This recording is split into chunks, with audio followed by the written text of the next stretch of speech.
And we're live. That was they missed the most amazing conversation ever. No, they didn't, because you know what, Ephraim, things are coming. So, hi everyone, I am your host Anya Farber of the Zionist AF podcast. I know that, not the most spotless intro. Hakol beseder. It's okay, guys, because right before we came on, our guest, who I'm going to introduce in a second, I was saying, like, how would you like me to introduce you? And he's like giving me the whole spiel. And he's like, well, I'm Chaim Ephraim. And I was like, that rhymes. And you guys know how I feel about rhyming. Something went off in her head like, oh my God, that rhymes. That is amazing. Well, so, my name is Ephie. We're going to break it down. No, Ephie, you're Chaim Ephraim now. That's all we're going to call you. That's it. You still think OJ's innocent because if a glove don't fit, you must have quit. You like rhyming. It's like no matter what. Ephie, listen, you and I both know that sometimes you got to break it down to the nursery rhyme, okay? Absolutely. Because all of the little nose rings on campus who are screaming, okay, and that you know they all sound like Very good impression. Right? I have been working on it. I hear it more like... Thank you. Oh, thank you. Yeah, I hear it.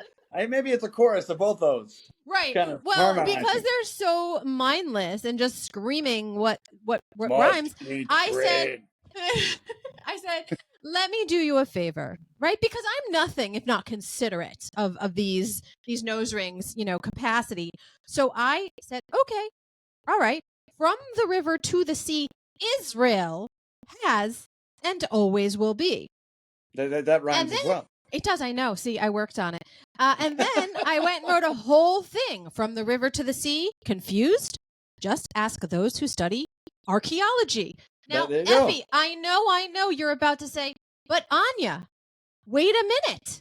Because archaeology is a multisyllabic word, which is probably way too hard for them to comprehend. And I'm going to say, you know what, Ephie?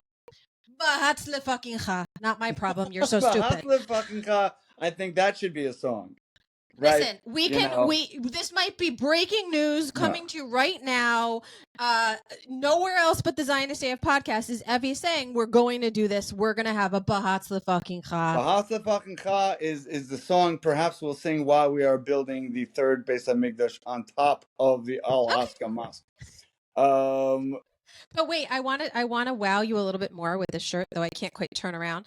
So it's once on the front, and it's 6 times on the back.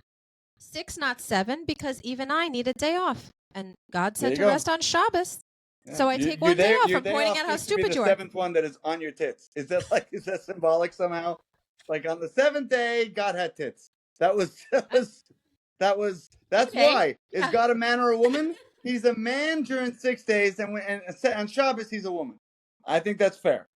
That, or when I'm really mad and telling them to like guys grab their crotch. The only thing women can do is grab their tits. I mean, I don't think grabbing my crotch is quite as, Sometimes I feel like it's the only thing I can do. Well, this is what I'm saying. So perhaps it wasn't what I was thinking of you, but thank you, because that's yet another avenue to market the shirts.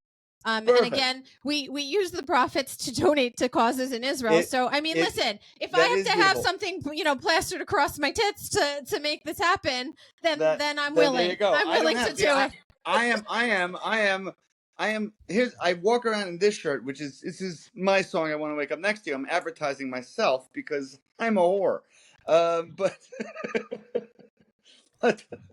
So what you demand the best employees. That's why you're working for yourself. Exactly. See how I flipped that around? That's very good. Go. Thank you very much. Come on, Ephie. I'm trying to help you here. It's perfect. It's because you demand nothing but high quality. I demand nothing but high quality. And actually, Baby Ruth 728, who directed and produced this, made this shirt also. But I wear it with this in front, and I had like a little bit. I said, hey, when I'm going out with this shirt, if I put this here, I am blocking the main advertising point of this entire tiny bit.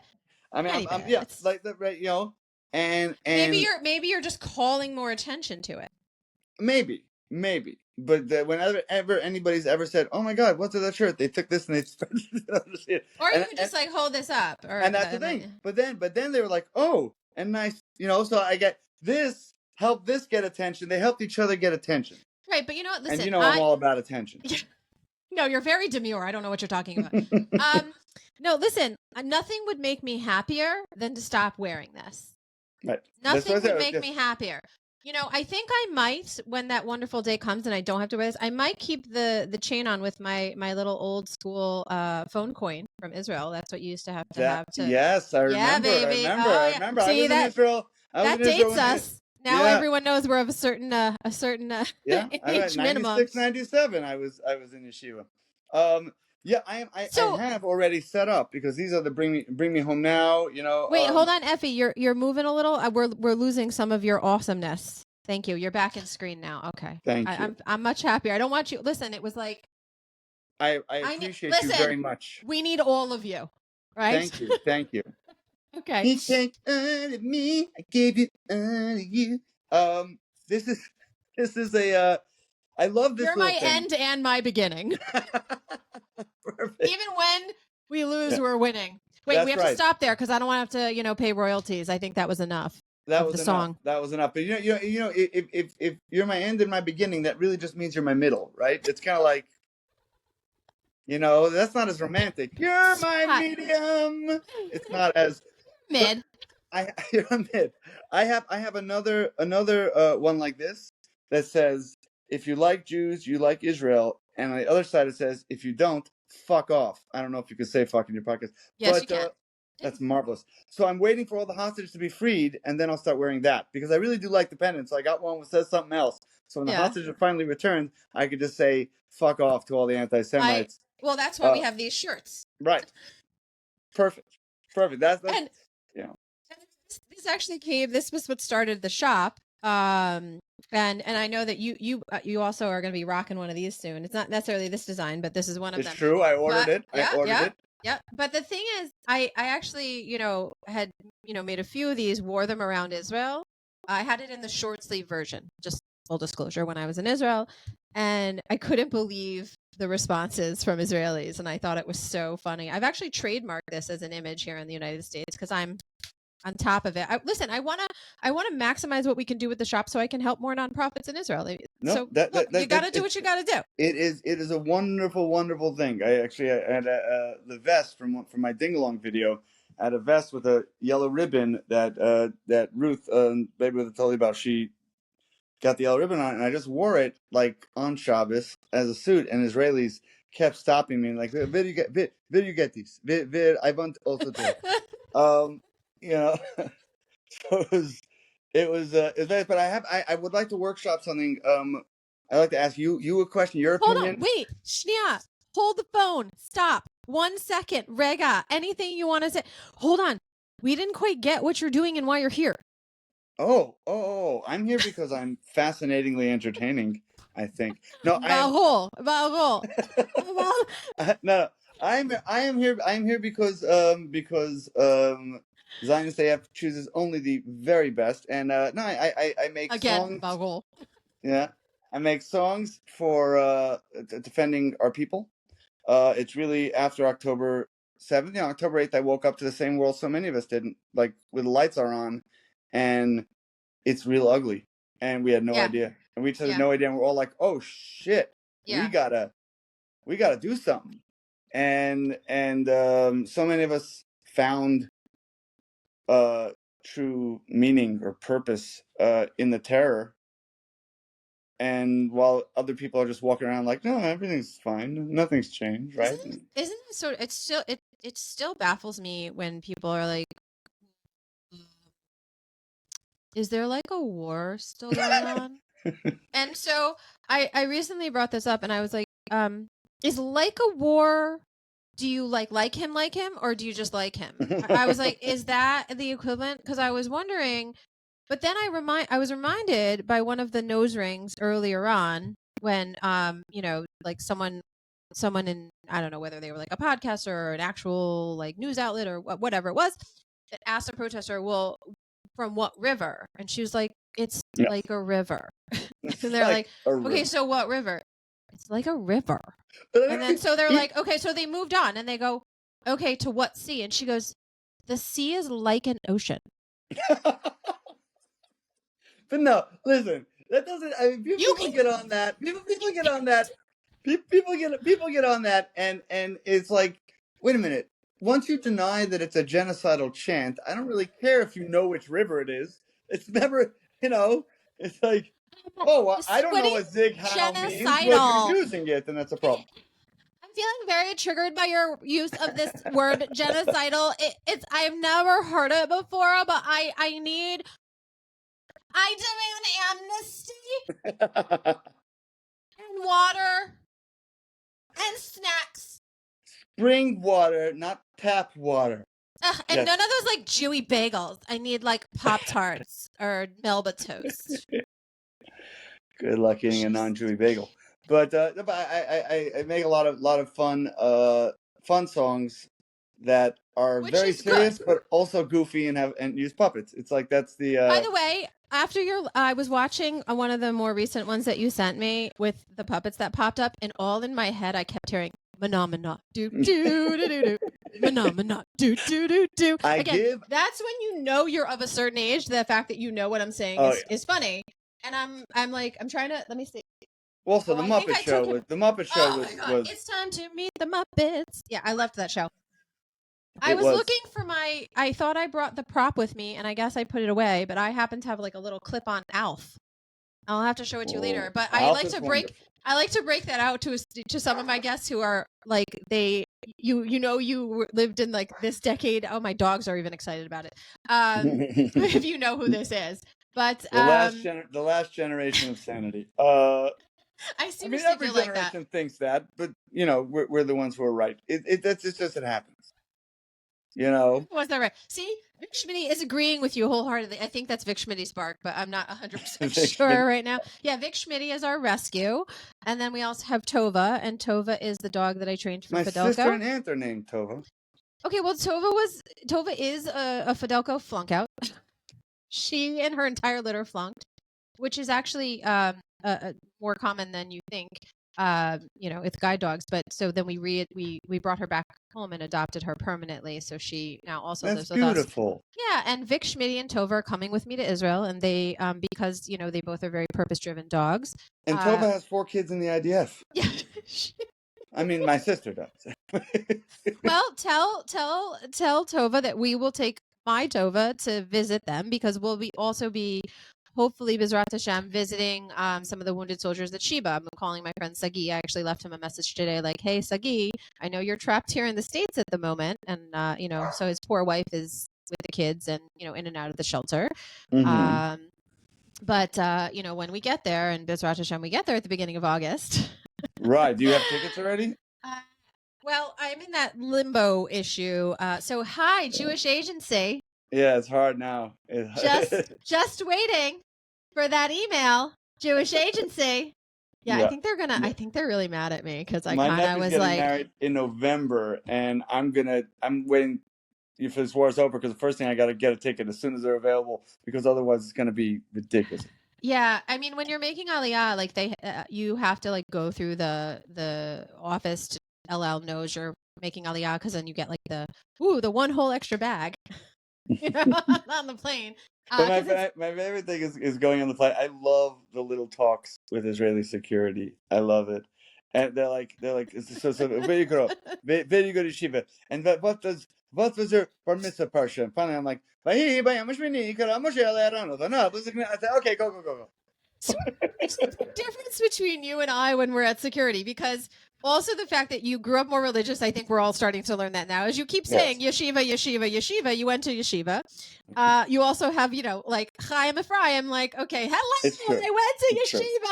I was never aware at how much I use the word yeshiva. This is yeshiva. Anyway, so I walked down the street, yeshiva. Yeshiva a lot. Yeah, it's like, good morning, yeshiva. Living that yeshiva life, Yeshiva life. to life, yeshiva. Fiddler on the Roof people are going to start knocking on our door. No, but hold on. I'm going to go ahead and make this like Jewish assumption. You're from Brooklyn originally. Oh my God! Wow, that's so shocking. I thought you that, but no. But I have the joke because my son and I, even though I dress this way and I'm very secular, we go to Chabad and I love them because they love you for who you are and they're just happy that you come and all that other stuff, as opposed to the judgmental, cliquey Jewish alphabet soup of like conservative Judaism, which even though I used to love it and it was very much a part of me, I don't like what they've become. That being said, the joke is, wait, who is that? I don't know. Yell out Shalom, Mendel, Chaim. Like, right? And then you don't know a woman's name. It's like Rivka, Sarah. It just eventually. Well, you think it's easy, but let's give this for the Muslims. It's much easier for them. Just say Muhammad. I mean, honestly, you're gonna hit a Muhammad. You just throw a coin, you'll hit a Muhammad. And a lot of people like to feel bad for radical Islamists because they're all named Muhammad and where do they have any individuality? But no, that's not why they don't have an individuality. It's their thought processes. That's what has no individuality. But and I'm gonna throw in the thing. I don't mean all Muslims. I only mean the dickhead ones. I'm sorry. I'm gonna throw in that. Ephie, I have a legitimate question. With everything that's going on, and especially I guess technically early this morning in the States, when the Islamic regime of Iran targeted and was able to actually hit one of the hospitals in Beersheba, which, by the way, the patients in Beersheba are Druze, Muslim, Jews, Christians, everyone. Druze are our brothers. I actually didn't hear about that. I woke up, rolled out of bed, and came on this. I look like this. So I just look this fabulous when I wake up. But that's terrible. What are the casualty numbers? But they did. So I asked what this are the again. casualty numbers? There was no one killed. Bizrat Hashem, by the grace of Hashem, the hospital, because that building was older, out of an abundance of caution and due to intelligence reports, I don't think it's evacuated that part of the hospital. Can you believe? Thank you. This is how I like to hear bad news, when I hear that it's okay right away. Right. So I'm not saying there's not destruction and the hospital is going to need a lot to rebuild. Obviously, listen. Yeah. But so this happens. So I ask, where is the outrage from the, Muslim leaders all over the world who claim to be, peace loving and claim, where is the outrage? Where was the outrage on 9/11? What we have to remember is the sacks of shit, because they're not animals. I want to preface that, like animals. I have 2 dogs. We heard them earlier. They are very loving. They might lick you to death, but they're not out for your demise. Unless they're raised terribly, and that's the point. These people, the radical Islamists, is it their fault that they were raised like dogs? No, but in the end, it's not your fault if you were raised to be a child molester until you molest a child, and then it's your fault. It's the end. We can't. I feel bad for anybody who was raised in a situation. But look, but you can change. You can use your brain and use your heart, and you can change. Look, there's the son of Hamas. Look, one of the most outspoken supporters of Israel, and the poor man, like, literally lives with a fatwa on his head. He is in hiding, like, all the time. Yeah, that is his life. Why? Because he speaks the truth. That's right, and that took a lot. But I think about it this way. I feel bad if not. I'm not saying I believe in zombies, but if zombies were real, right? I'd feel bad for anybody who got bitten by a zombie and is now a zombie. But if you're after my brain, I don't have any time to feel bad for you. I just need you to not eat my fucking brain. And I will kill you if I have to. Now is where Ephie goes into how to avoid a zombie apocalypse. Well, stay away from colleges right now. The first thing. Oh, cool. Yeah. So, Tova is here. So if my arm starts doing this, I don't have a tick. It's Tova pushing my arm. Oh, now she's on the bed. She's going to look out the window. All right. Well, Tova is not here. So if I start doing this, there's a problem. Then we have another question. I'm just saying. Yeah. But I am. My son graduated high school this year. And congratulations! Thank you. Very proud. But he is not attending a university or college in the United States. Not because he can't get in. Super smart. No, he's not. We because he was super smart. Why the hell would I do that right now? No. And when I was interviewed on Fox about this, because I am in, within the media, like we talk sometimes about stories and whatever. And one of my colleagues reached out to me and he's like, wait, he's like, hey, do you know anyone that would be willing to be part of the story? And I said, of course I do. Like, what are you looking for? He said, oh, people who are sending their kids to college in the next year or so or whatever. This was last year. And he said, wait. Don't you have a son that's like around that age? I go, yeah. And he goes, will you be in the story? And I'm like, sure. So I said, like, we're absolutely not. And he goes, well, aren't you capitulating to the protesters? And I was like, well, I'll stop you right there. First of all, capitulating is a word that they don't understand. I mean, let's be real. Is that a baseball term? What is that? I can pitch it a lot in a lating, like later. Yes. My bad Russian accent. Early. Right, no. I was like, but no, I'm basically telling the universities to go F themselves. Or, well, that's the fucking hot. Yeah. I don't even utter the name. I don't think you're capitulating. Also, higher education right now is a joke. It's a joke. But even if they weren't Jew-hating, Qatar-funded monster machines. Qatar houses must. Yeah. Terrorist supporting state. Yes. Excuse me, let me have some water. I must be choking on... Even if not for all that, there's just no point. The social experiment part isn't necessary and doesn't work anymore because there's the kids a lot just of stay other in ways their to have friggin' that, dorms. but there's a lot of other ways and to there's learn. a lot of other ways to do that. And the education-wise, you can get your education online. You don't need to go to a college. There's no need for it at all for a professor to tell you what he thinks. You'd rather actually learn from the facts. Just give me the facts and I'll make my own conclusion and I'll pass your stupid test. Yeah. Well, there's that, which is obvious, but there's also other programs like Masa, which is what my son is going to be doing. He's going to be doing an internship program. I before you explain it further, I heard that your son's joining Mossad. Is that what you said? No, Masa, M-A-S-A. Don't be starting rumors. If he gets a D, then it's Mossad. So he better work hard to get at least a C. Is all I'm saying. Call later. I'm gonna be like, his direct line is. Mom, I'm gonna be in Iran for a couple of weeks, maybe centuries. I'm not sure. Well, did you see the funny post where someone put, Iran, the Islamic regime of Iran claims to have hit a Mossad building, and then it says, too bad no one was there. They were busy in Iran flipping your operatives. So here's the question I have for you and your listeners. I recently finished a song. I'm shooting the video at the end of the month called Never Again. It's going to be really good. They're keeping these minute and a half and under songs, and I'm very excited about it. And I did something I normally don't do, which is I wrote the next song on piano, the whole arrangement, right? But okay. I've done a lot of songs, and I've poked a lot of fun at just how ridiculous the anti-Semites are and how ridiculous the anti-Zionists are. One of the songs is called That's Ridiculous, which lays it out pretty... Again, but Ephie, that's a multisyllabic word. You might want to just also put AKA, you dumb. You dumb. But not Y-O-U, just a U. Yeah, you dumb. And a D and a but what's the name? But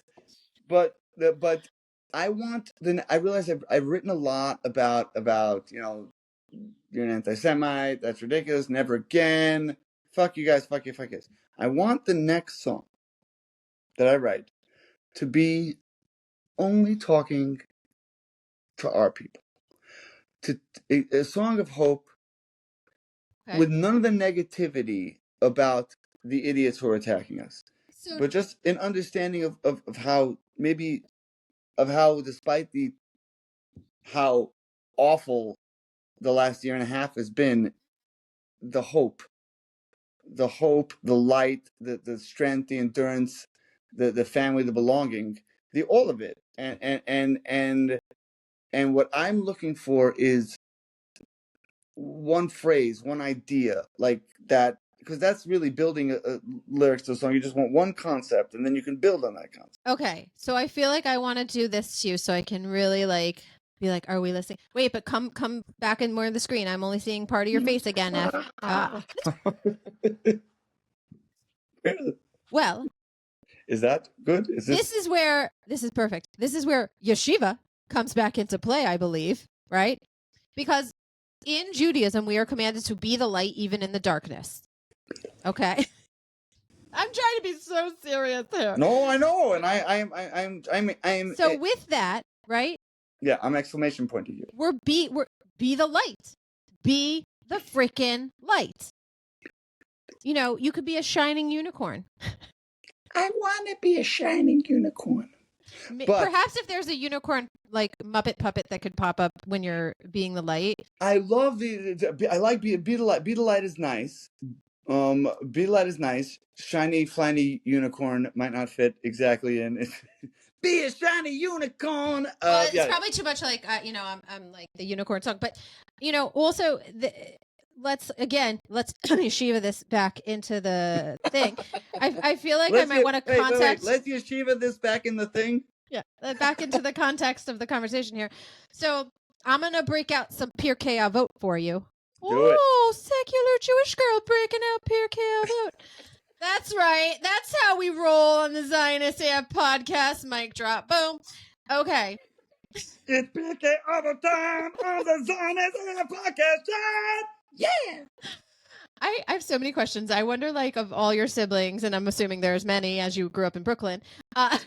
Only 4, but 27 nephews and nieces. Okay. And I already have 13 great nephews and nieces, and they're wonderful. It's a beautiful thing. Actually, balls. I love that, and I love like I was like, oh my god, it's so hard to raise one kid, and then I look around at all the Chabad people, and I'm like, wow, the kids are just raising themselves like half the time because they're taking care of each other. Because the oldest kid, the youngest kid, sometimes there's like 20 years in there, and I'm like, whoa, you know, I'm like, damn, that is impressive. But with that being said, you know, one of my favorite Pirkei Avot things is if I am not for me, who will be? If I am for myself alone, who am I? And if not, now when? So, like, I feel like what we are doing, and like you said, you woke up on the next day and you're like, what the fuck is going on? Like, where is the outrage? How is this? And then how is this growing and then festering? And like, and you and I are both American Jews living in the U.S. So what we're seeing, we have that piece of us that's helpless being far away, even though like we can, well, not currently because the skies are currently closed over Israel. Though we run in the skies over Iran. And when I say we, I mean Israel. All due respect to the United States government, until you put up that plane with the bunker busting bomb, it's not a we. And I'm a fan of we, not me. Gama nachnu lo ani. Oh yes, Ephie, I just rhymed in 2 languages. Bang! What? But still, until the U.S. puts that airplane in the air with the bunker-busting bombs, lo we. It's Israel runs the skies over Iran. All that being said, I love how important that is to you. Oh no! This is not a give and take. This is not a back and forth. Iran and Israel are not trading strikes. Like you sent you that thing, and I was like, like that's I was googling. I'm like, what do you mean phasing trades? What does that mean? Say, oh, that's trading something. And they were telling me that means that when there's a crash in the market, you do this and that. And I was like, oh no, why is she going to quiz me on the markets? I had no idea what's going on. But no, turns out the trading strikes. I can't even begin. It's like it's just annoying. But that being said, literally true. But it's not trading, because like when Israel is targeting military sites and horrible monsters is different than, you know, indiscriminately like launching rockets. I was talking to a friend of mine, good guy, Max Alexander. He's very liberal, but he's Zionist. Hi, Max. What? We're just saying hi, Max. Oh, hi, Max. Not IMAX, but hi, Max. Not IMAX. That's what I thought you were saying. I thought you were like, let's see a movie. It's in 3D. This becomes a fun thing to do. I don't know why. I know you. Maybe this should be. Oh my God! It's that's your new song, like the Orot of Ephie. But yes, it may no asli musli. You know what I mean? But by the way, the AI transcript is going to have so much fun with all of this. It's going to take me like an hour to phonetically spell this all out in English. It's almost more fun to let the AI spell it wrong, because people are going to watch it and they'll catch it, you know, and they'll feel like a part of the show, because they're like, that was wrong. I'm going to write in a thing telling her she's wrong. But no, so he sent me a video of BB saying in 2012 that Iran's about to get a bomb in 2015. You know, it's going around, and he goes, that's not a good look. And I said, You want to err on the wrong side of, does Iran have a nuclear bomb? Like, I said, you got Chicken Little Bibi Netanyahu screaming that the worst people since the Nazis are about to get a nuclear freaking bomb, begging anybody for help. Nobody helps, so he did it himself. What's the problem? You? Yeah. No, what? This is not good. You want this? No, I said, why do you think the Muslim world is tacitly condoning this? Listen, You they're know, all like, it wasn't Europe me, hates but Jews, but they're they'll like, still oh, condone thank this. God. Yeah. God. You know? And they're getting to say, oh, we think they should de-escalate. Meanwhile, they don't want that at all. So yeah, but this is the way it's always been. This is what happened when Israel took back the old city in '67. It was like, oh, bad Jews. Golda Meir is the worst. And all the liberals like, Golda Meir is the worst. And now they're like, why can't Bibi be more like Golda Meir? Hold like, on, you let's hated see. her. Wait a minute. Can we see her? Do you see her up there? I see her there, and I saw her with Ben Gurion. Yeah. And let me tell you something about Ben Gurion. Say what you will about him. He may have been a communist, but he really didn't care how he looked. He was not screwing around when he was talking about throwing off all material goods. He didn't care how he looked. He lived, after he left office, he lived in a log cabin. It was nothing. Him and Begin hated each other. It was this close that we didn't get into a civil war. Early days of it, we talk about the left-wing Jews, the capo Jews in America, like Bernie Sanders, Jon Stewart, Jim Shimon. But I mean, anti-Semitism is a mental illness. But right, and being self-hating, well, like whatever. It's the same illness. It's the same illness. Yes. I do get a lot of like divided comments about the Ben Gurion Golda picture together, but I'm like, listen, my father gave it to me. Okay. Beautiful. And gold is in it. So like if gold is there, we're golden. Ben-Gurion. My father is Orthodox, and he told me that he said, listen, Ben-Gurion tried to destroy religion, and because he has a special place up there. He has a special place up there despite all that, because not only did he help build the state of Israel, but he could have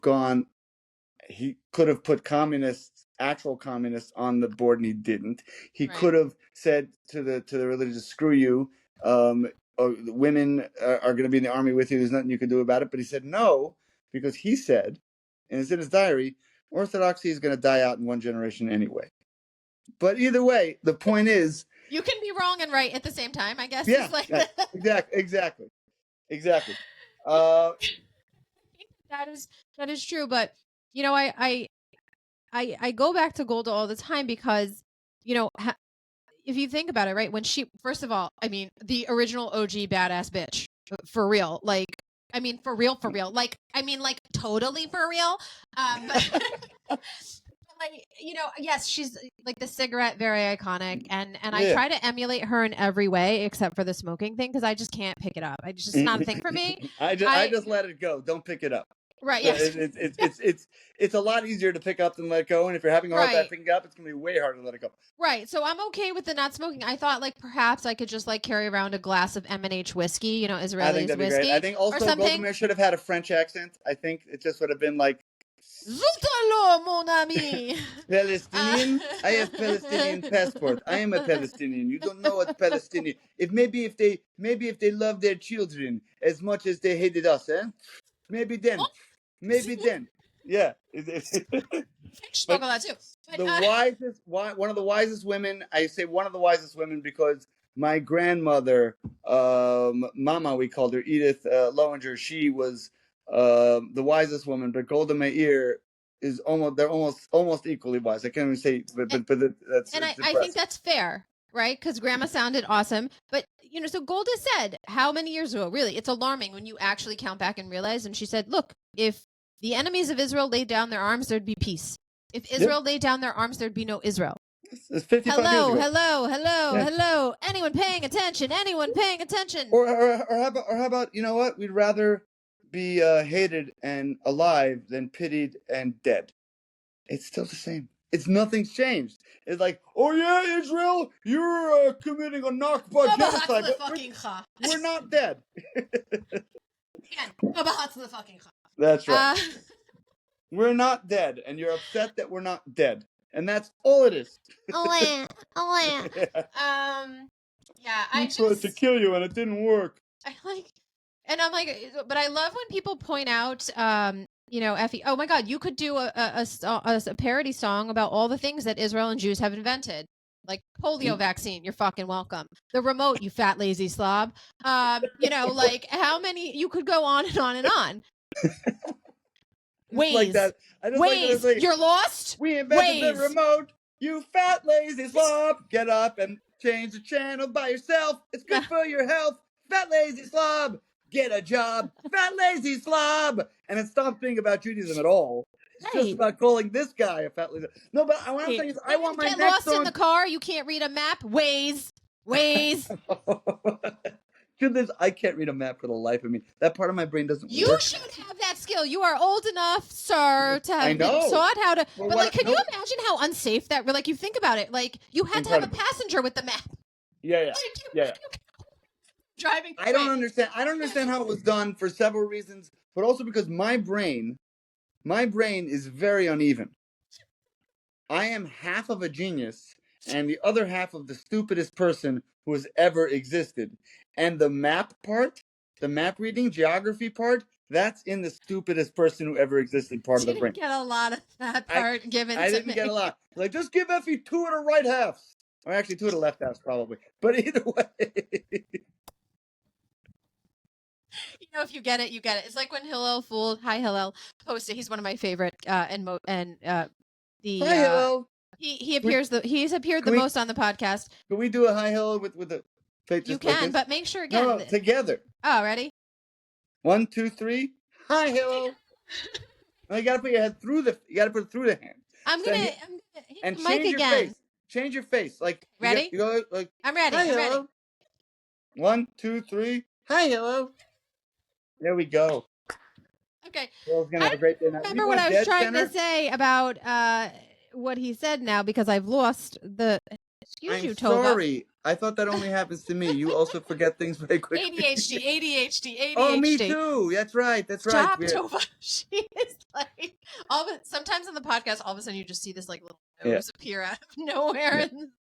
Yeah. What's weird to find a dog that doesn't have ADHD though. Yeah. I have a book that says all dogs have ADHD. It's the funniest book because it's 100% true. Yeah, but I also am like, but like, Hillel talks about, he's like, look, he's like, people can't be starving in Gaza and the hostages are being well fed, right? He's like, he's like, so basically you just have to, it's like, just suspend logic, like, it's. But they do. That's why it's getting weird to even respond. But sometimes you just let them talk nowadays because you get a lot of anti-Semites, obviously a lot of jaders. Can we spread jaders? Jader. Oh jaders. It's so simple. Jaders are better. I do like that. I really do like that. Now I feel like that is gold right there. And that could possibly be another song, Jaders. It was. It was formed during my Yidyums commercial. Yidyums is like a Mentos spoof commercial. It's like, Jaders don't like me. I must be doing something right. So there's because anti-Semites was too long to fit in the thing. But Jaders makes more sense. The point is. But I also love the Mentos commercial. Like hats off. Remember the end. Mentos. Fresh maker. I have that on my Yidyums. I know, it's just like you know what I think though? I think we need to flood YouTube with the old Mentos commercials because I feel like people will even though spot on what you did was hilarious. I'm pretty sure YouTube is like 80% old Mentos commercials. No, really. I feel like I don't think you can run through 5 YouTube videos without hitting a Mentos commercial. I'm pretty sure somebody has thought of this idea of flooding the internet with YouTube Mentos commercials. I really want to go buy Mentos now. I haven't had them in so long. I'm like, I can't now. That's in my head. I don't know what to do. Growing up, Mentos weren't kosher. We had something called chewy fruits that were had twice the amount of sugar of Mentos somehow. They're really good. They're like Mentos if you gave them steroids. It's like Like if you ignored, all laws of how much sugar is allowed to be in a product. It's really good. Someone's like, we're gonna see, we were Jew hating back then. We were gonna market it as kosher, but we're gonna rot all the teeth of the little Jewish children. It worked. The kids, but it's funny, like, because they'll say things like, yeah, you think I'm anti-Semitic? I love Arabs and Palestinians. They're Semitic people. I'm like, okay, besides for not knowing where anti-Semite the term comes from, did you just say that you like all Semitic people besides for Jews? Is that what you just said? Because, okay, you're proving my point. You're like, and thank you, because basically you just, prove my point. Like, yes. It's, I'm not sure. I feel like also another song could be BJE. I like that shirt. Wait, hold on. A very nice shirt. But a cut above BDE. That is true. That is very true. Oh, cut above? Yes. A cut above. Cut above. Cut above. I mean, I'm not a big BJ guy, but a lot of guys are big fans. I personally, I'm a giver. That's me. But depends. But I see how a lot of people would like it, and it's definitely a more sensible thing than BD, which doesn't make any sense. Like this is what happens when the Gentiles decide to go into business. Let's divest from the Jews. No, wait, that's not going to work. Yes, but huh? It's BD. That's not BDE. What is BDE? Big dick energy. Oh, so this has nothing to do with Israel. This is just about BJs versus BDs. I see.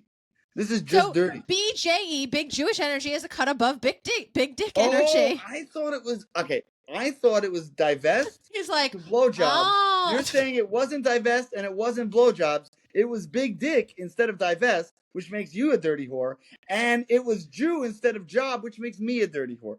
I got it. We were both had our dirty whore places in the wrong parts, is what happened. Shiva you attended is like, what? No, we never, no. No, the yeshiva I attended knew me. Oh, I'm sure they knew you. It was great. Let me tell you something. Call the house. Listen, Ephie, he's such a loving child. The heart on him is like, it's so big. Yo, tear me die. It's just too much. Can we calm it down? He's over here. Maybe we'll make it down a notch. Yeah? I don't know. I have never been obsessed with the idea of putting my head through my hand, but it's very exciting. This is the new video. I just want a shout out. That's all I'm saying. I just want the shout out. It's like, I know why I was like, it's because remember, like, walk like an Egyptian. Didn't they go like this at one point? Yeah, they did. Well, I mean, you could have gone 9 years ahead. That's BJE, right? Well, I thought it was more like Vogue, Madonna's Vogue. No, you're saying that wasn't as good of a song. No, she was like cuckoo bananas and went into like the LA Kabbalah Center, which Madonna? isn't even really Kabbalah. Cuckoo bananas? What? She seems so normal to me. What? Madonna's not normal? What? It should be like the next video. Can we make it? It's like dun dun dun dun dun dun dun. BJE. Got it. I'm but I like the BJE. Gold here, Ephie. It's like the big Jew energy. I like that. The big Jew energy, but BJ, BJ stands for other things. Yes, BJ's wholesale store where you can buy in bulk, similar to Costco. That's what you mean, right? Well, I mean, I've done things in that store. I don't want to talk about. It's a warehouse store. There's too much room to do things. But wait, but I have to tell you something, and I know that you'll appreciate this. So, in a town near where I live, there is a BJ's wholesale right next to a Dick's Sporting Goods. There you go. It's all coming together. This Zionist chat has gone off the rail. What is this? Like, why are these two stores so close together? It's perfect. But this was the things. Don't take everything so seriously. we're gonna joke around a little bit. But now we're gonna get back into serious conversation. Okay, hold on. Because Ready. we are hitting what I thought at the beginning was the end goal of this war, which is freeing Iran. Yes. Iran. Yes. We or got back there. in the days of like George W. It was Iran and Iraq. Right. And which is why it was when I was talking to my Iranian friends, and I wanted to make a little a song with. There's a famous song about freeing the women of Iran by an Iranian, and I wrote my own little part and put it all together. Nice. And I kept saying Iran, and they kept being like, "No, you don't say that." It's like, and I once You're like, I realized, but it's funny because Bush used to say that. Well, it's also because I'm American, and that's just how I said, like, right. Because I heard. But you know what? It's not Israel. It's not. It's No. Israel. So now Iran. So I'm more careful about it. But either way, the point is, Iran. I thought that was our final goal. Right. But I realized when I was in Israel last that our final goal is building the third temple, starting construction of the third temple. So that is all everything we're doing now. That's B'ezrat Hashem. That's B'ezrat Hashem.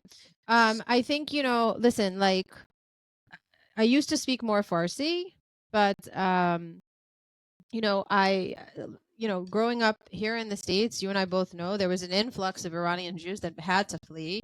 And, since 1979, 1980, Iran was like a metropolitan, it was a jewel. And under the Shah, Iran was a beautiful place, and Iran and Israel were the bastions of what it means to be a sensible Middle Eastern nation.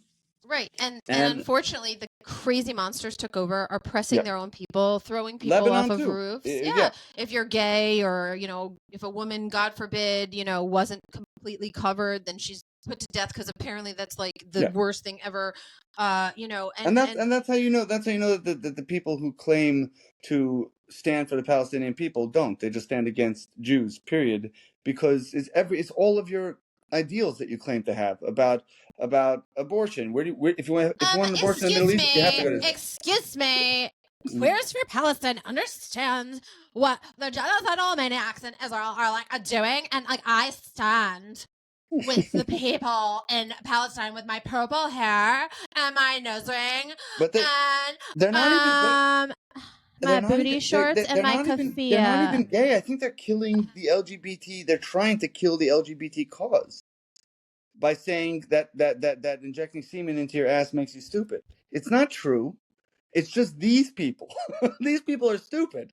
I don't even think they're gay. I think they're just hired to pretend that they're gay, and because otherwise nobody could be that stupid. Well, nobody. So I was watching a news report yesterday, and I didn't even know this was real, but I went and Googled it, and well, not that Google's always accurate, but this company apparently really does exist. Like, you can trace that they filed all their paperwork. They hire people. They supply crowd on demand. It's called Crowds on Demand. Yeah. And I mean, we all know George Soros paid for all those tents, that Jeff Bezos, and even though I do love the convenience of Amazon, like Jeff Bezos, did you really have to deliver all those stupid tents to the colleges? But it's like I don't even understand what's going on in this country, because I really also think the REM song "It's the End of the World as We Know It" and "I Feel Fine" is like what some of these morons are dancing around the street, and they don't really understand what this means, and they don't understand what they've started. That's a very accurate song title pick. It's exactly true. But what's going on is not new. I mean, what's happening right now in the world, forget Jews for a second, with the internet, right?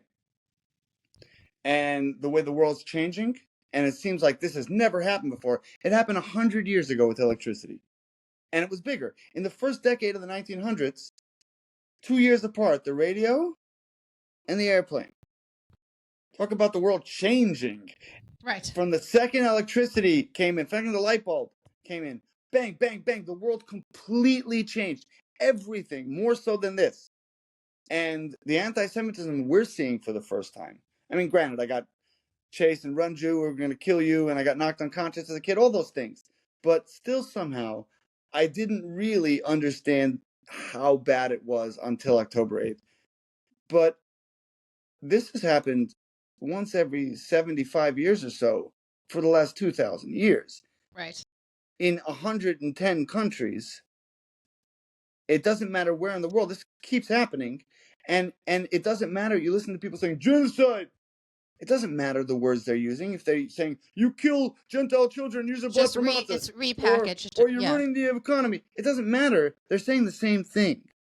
I'm using something that I made up with no evidence as an excuse to hate you. That's it. But now I rhyme. So I also have another phrase for them. Shalom, bitches. That does work. That is good. That is good. Hello, goodbye, and peace. That's right. It's like in Hawaii, you could say a word aloha.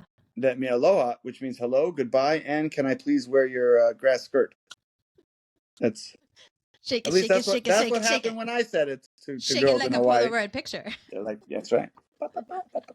You were like, can you take off that grass skirt? And Yes. They're like, oh, hello. And then you're like, so I can wear it? Why are you exactly? I'm already wearing a bra. You know. That's Maybe you shouldn't have smoked so much of my grass skirt, you know. Give me more skirt. So I mean, I think one of the what?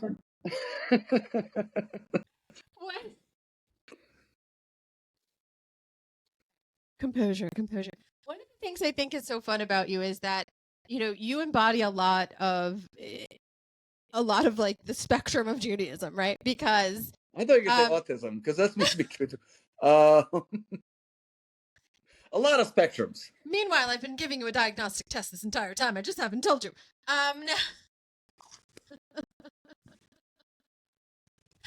I mean, I was a certified special ed teacher. Actually, I still am. The certification's still valid.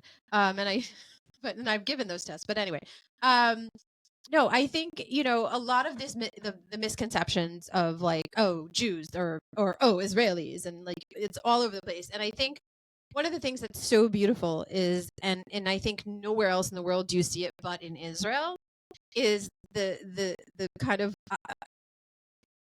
if it were like a dog, you'd be like the mutt, right? Like it's like the right, and you shake it up, and boom, it just spits out, and it's like whoa, right? Because the diversity is all over the place, and like you have, I think my favorite thing is like when I see religious Jews in Israel who appear in one way very, very religious, like perhaps they're wearing tzitzis and a yarmulke, and they have full sleeves of tats. Right. Like, yeah. I love this. Now, yes, they could have not been religious and became religious. But either way, it doesn't matter. It comes in all kinds, Black and Asian and I mean Israel, Muslims and Christians and all kinds of Jews. And one out of 30 lions and tigers and bears. Oh my. That's right. 1 out of every 30 Jews is Black, by the way.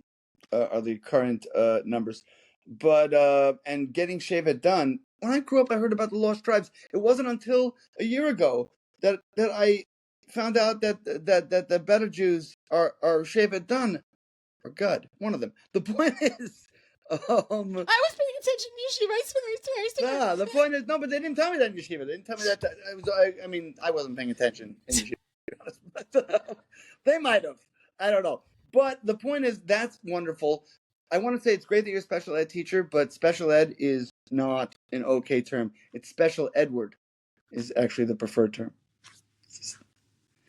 It's for Edward's sake. Thank you for correcting me. I do appreciate it. No problem. And one of our recent guests on the podcast was Gili Yalo, and he is an Ethiopian Israeli musician, amazingly talented. Gili, hello, shalom. Oh my God, I just check out Gili. Loved. I can't put my face through this. Yes, you can't see it through my heart. Eh? No, I want to put my face on you. And his music. It's beautiful. He sings in Amharic and in Hebrew and in English, and his music is reggae. It's jazz. It's oh my God, it's amazing. But he shares his story, and he's like, look, we were biblical people. First of all, we walked for a month. But when the homes we left did not have electricity or running water, he's like, you got your water from the river, like a river, and you also bathed in there, and it was also the mikvah. And he's like, there was not a refrigerator. He's like, this is what you need to understand about the Jews of Ethiopia that left and came to Israel. And he talks about that journey, and it's a beautiful story. And I love that, he can share that. And I also love that, when I'm in Tel Aviv, one of my favorite places to grab something to eat is a kosher sushi place owned by Alex. Hi, Alex. The crazy Russian. Crazy Ukrainian. The crazy Ukrainian who speaks Russian in the sushi place. Along with, you hear French and Hebrew and English. So you hear Russian, French, Hebrew, Ukrainian, English. Can we just go with Ukrainian?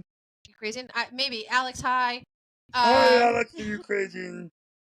And I love Alex's mom. Like, her and I we have a very hard time communicating, but we still make it work. But I feel like no other place do you all of a sudden you're like, wait, what is going on in here? Like, I'm at a sushi place in Israel, and all I hear is Russian right now. We had to work to that in the beginnings of Israel, the religious and the non-religious, the Mizrahi and the Jews who came from Europe.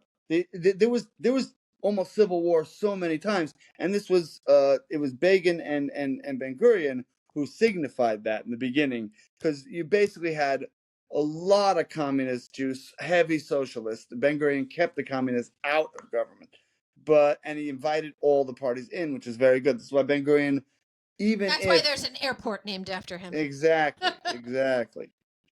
No other reason, just that. Now, what's his name? Like, was his last name Ben Gurion, or was his name Ben Sion Gurion? No, I don't know that. I'm not even joking. I don't know. Nobody ever called him by his first name. I know it's Menachem Begin. What's Ben Gurion's first name, if not Ben? You know how some people, like Madonna, only needs one name, Prince, or whatever? Yeah. I guess Ben Gurion was like, yo, I'm going to bro it out the way that, like, sometimes guys are, just call each other by their last name. Yo, Ben Gurion. Yeah, what up? Yeah, exactly. What up, Cohen? Exactly. I think that's what happened. Or maybe it was. Maybe his name was Ben Sion Gurion. Ben Gurion. If any historians are out there in the Zionist AF family that's watching and you'd like to let us know, Ephie and I are... No. But it's, what? I have to tell you, like, I think you're the only person that's ever brought that up. Like, what's Ben Gurion's first name? Yeah. Because Golda had a first name. Begin had a first name. But Bibi has a first name. Rabin was Yitzchak. Right? Now, okay, so let's delve into this for a second. Okay, so most people they don't say Golda Meir. They usually just say Golda. Right. Okay. Ben Gurion, it's a mystery because we don't know. So, but you said Menachem Begin. Okay, so there was two. Okay, that's a full name. Bibi Netanyahu. Well, he's Benjamin Netanyahu, also referred to as Bibi Netanyahu, though. But the other Benjamin. Sometimes people call him just Bibi, and sometimes people just call him Netanyahu, which is interesting. So I guess, like, when you get to be that BJE, people can just refer, like, your name is so immense that I guess. What Ben Gurion did and just be Ben Netanyahu, right? Instead of Benjamin. It would have worked. They're both Bens. Right?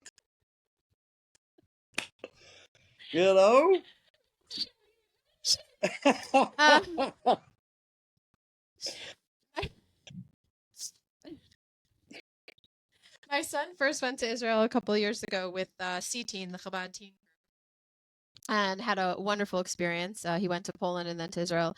And then I brought him back with me last summer. And being an awesome mom that I am, I said, hey, Saul, when you guys were, here in Jerusalem. And his name is Saul? Solomon, yeah. Solomon David. Like, that wasn't enough pressure. No, by the way, I think that King Shaul got a bad rap. But I thought you meant like Sahal. No, Saul, Solly, Solomon. But you do pronounce it with a little bit of a tzadi. Yeah, I know. It's Sahal. just, So okay, yeah, I know. Yeah. Call him Sahal. It's better than him having to actually join it. It's called... Your name is the idea. You are the idea. You are the strongest army in the world. So I was like, hey, when they took you around and they took you into like Machne Yehuda, you guys were there during the day, right? And he said, yeah. I said, oh, okay. Did you guys get to go at night? And he goes, no, why? I was like, oh, we're going to go at night. So I took him in at night. And he's like, right? So we sit down. How old is he? You're not Well, going to get a... he was no, it's fine. It was there. Was and it was 12. It's in the past. No. He was 17. He had just turned 17. He's 17 now. No, he's 17 now. He'll be 18 next month. It's not like whatever. In Israel, it's 18. And listen, when I was in Israel as a 16-year-old, I was out at the bars too. So like, let's all. I am not judging you, and the reason why they let you into bars in Israel when you were 16 and they let my nieces you're already in smoking. and not my nephews in, it's because of breath. That's why. I was smoking with no breath. I also look. It was I look like I was 12. Soldier. Oh, soldier. now when I see the soldiers, I'm like, oh, Ben Shelley. But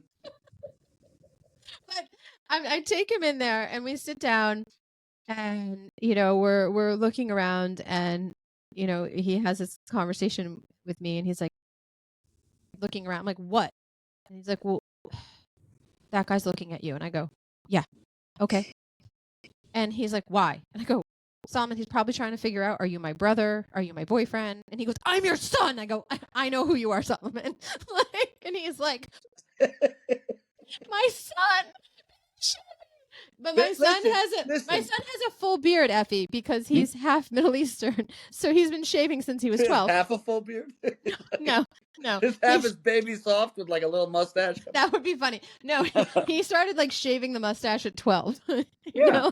And when we were in competitive baseball, people were like, how old are you? Until he's like, I've been shaving since I was 12, dude. I'm half Middle Eastern. Like, you can't hate. Sorry. No, listen. But it was funny because the bartender's like, oh, blah blah blah, and he's talking to me, and I'm like, oh, slicha, ben shali lo midber ivrit, and of course my Hebrew's always broken because I'm still thinking in English, and he's like, slicha ma? I'm like, you said that your son doesn't desert Hebrew, right. I think. Yeah, right. I'm like, but yeah. But I'm surprised he couldn't figure it out. No, but it's like no, and he's like, oh, you need English, and I said, yeah, that would be better. My son doesn't speak Hebrew, and he's like, wait, your son? And I'm like, yeah, this is my son, and he's like, lo ach sheli? I'm like, no, ben sheli, ach sheli, lo ben sheli, ach sheli, and so then I go like this, ben sheli. He used to be in my belly. Now, by the way, I happen to think that it's great that you tell me this, but a story like this, you should tell it to all of your listeners. I don't necessarily always. Well, I think we've talked about some, not to the degree that you then took it for the complete and utter. Well, come on, that's what you meant. We're not gonna make the audience go through all the subtext. To try to figure it out, because like Anya is nothing if not subtle. There you go. That's what I'm saying. I think I think together we got the message across. Yeah, thank you, because it was. Yes. And you look very youthful. These are the two things we've discovered. Both of those things. That's the most important thing. If we have that. Exactly. It's almost like you meant like in Snow White when the dwarves are like hi ho, like as they're building the third bit. Bahatsa fucking car, bahatsa fucking car, the building the base some big dish. It's gonna be fun, and then you have like people going all the time.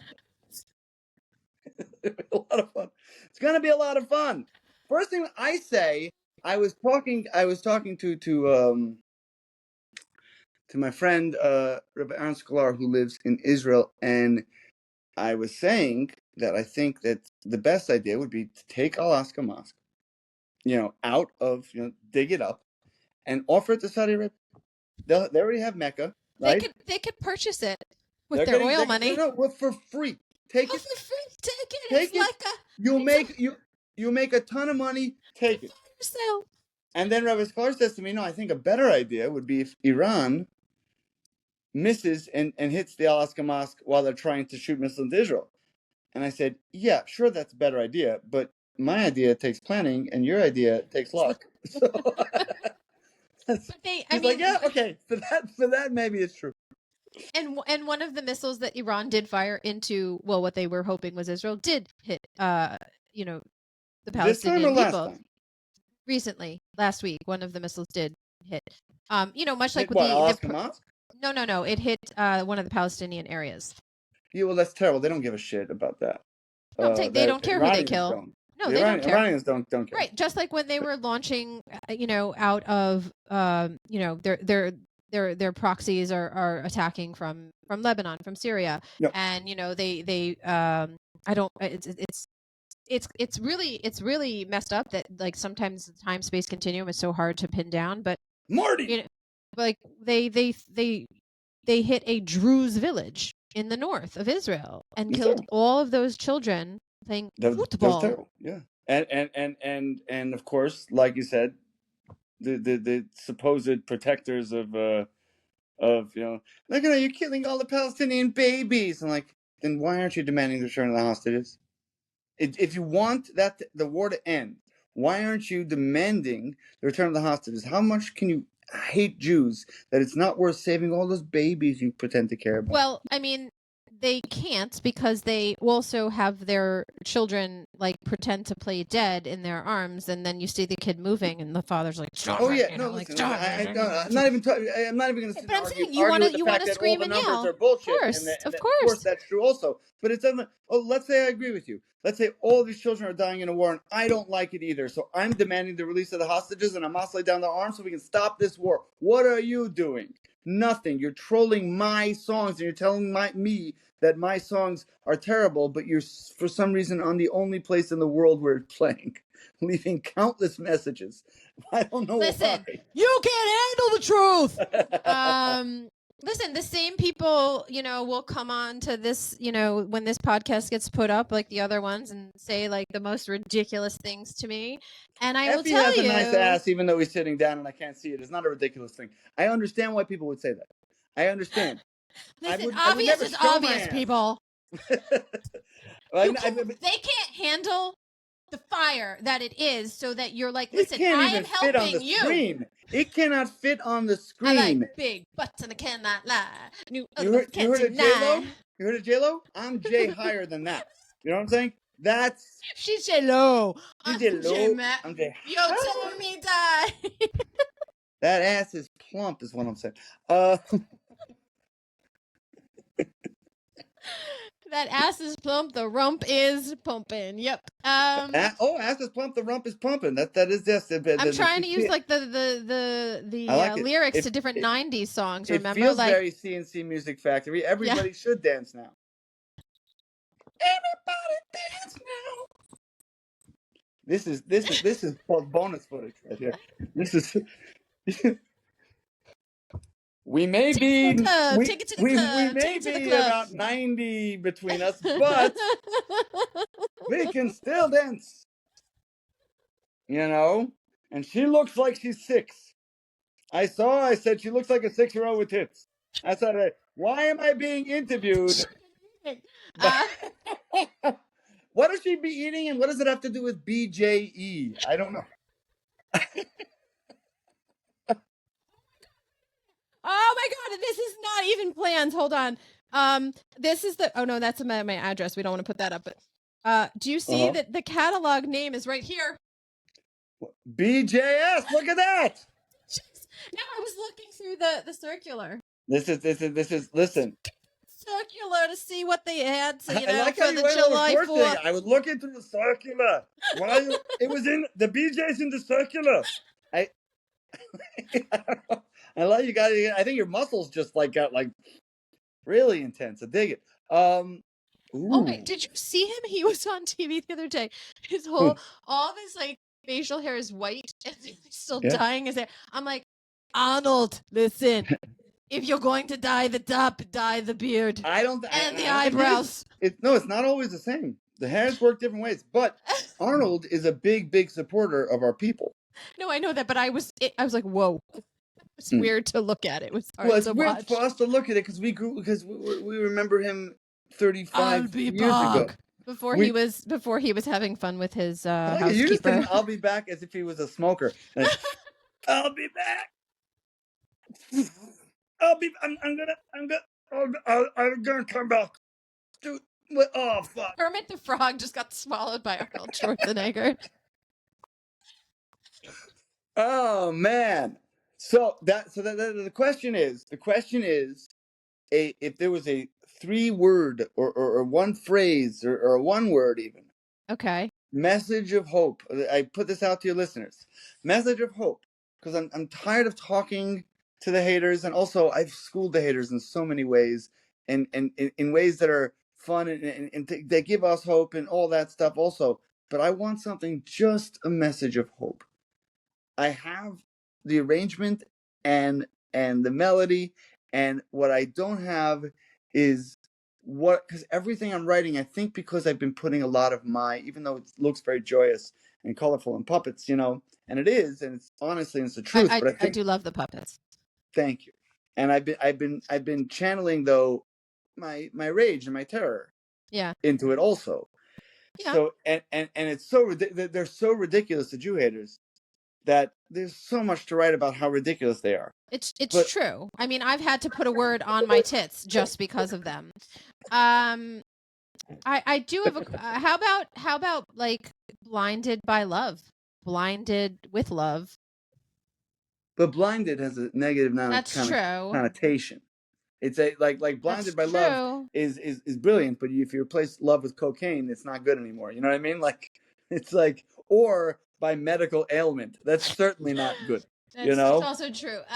Bonded by love, cocaine, and a medical ailment, and an obsession with Stevie Wonder. Brought to you by the Alliance of Cocaine Dealers Everywhere. I don't think they have an alliance. No, I don't think the cartels like each other very much. Coke dealers, by the way, everyone talks about like Jews and blacks and how Jews are never punctual, blacks are never punctual, Latinos are never punctual. No. Coke dealers are never punctual. They are the ones who are never on time. This is why I stopped doing drugs.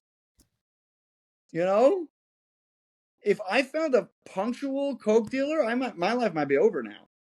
You know what I'm saying? Listen, Screw AA. I'm a yucky. I like things on time. Listen, Matthew Taub, who was also on our podcast and is a good friend of us here at Zionist AF, he has a podcast and he's an addiction recovery counselor. And he has Rise Up is his podcast and his mission. And I should tell him, listen, I know that you're telling people to overcome all these things. We hope that the dealers don't overcome their inability to be punctual, because apparently that is part of recovery. Your dealer is not punctual. If your dealer can be punctual and stop putting friggin' Clorox in the cocaine, then maybe you'd get more customers. Maybe, you don't need to put fentanyl in the Coke. Just stop putting Clorox in the fucking Coke, you cheap piece of shit. Anyway. I don't even, like, fentanyl kills people. So why aren't you killing off your clientele if you put fentanyl in there? I mean, I don't know. I don't understand what's happening with the fentanyl. I really don't. I've been out. I don't want to know, but I'm just saying it seems like a bad business idea. It's a bad bit, but in general, cocaine has a lot of repeat business and then stops, either because the person died or because the person didn't. It's like either way, you can't do cocaine for that long. There. Yeah, there's a shelf life of using coke. Kids, stay away from the coke because you're gonna have to stop. Wait, hold on, Ephie, come back in the frame. Come back in the frame. I mean, that was a very clear message. So try it again, kids. All right.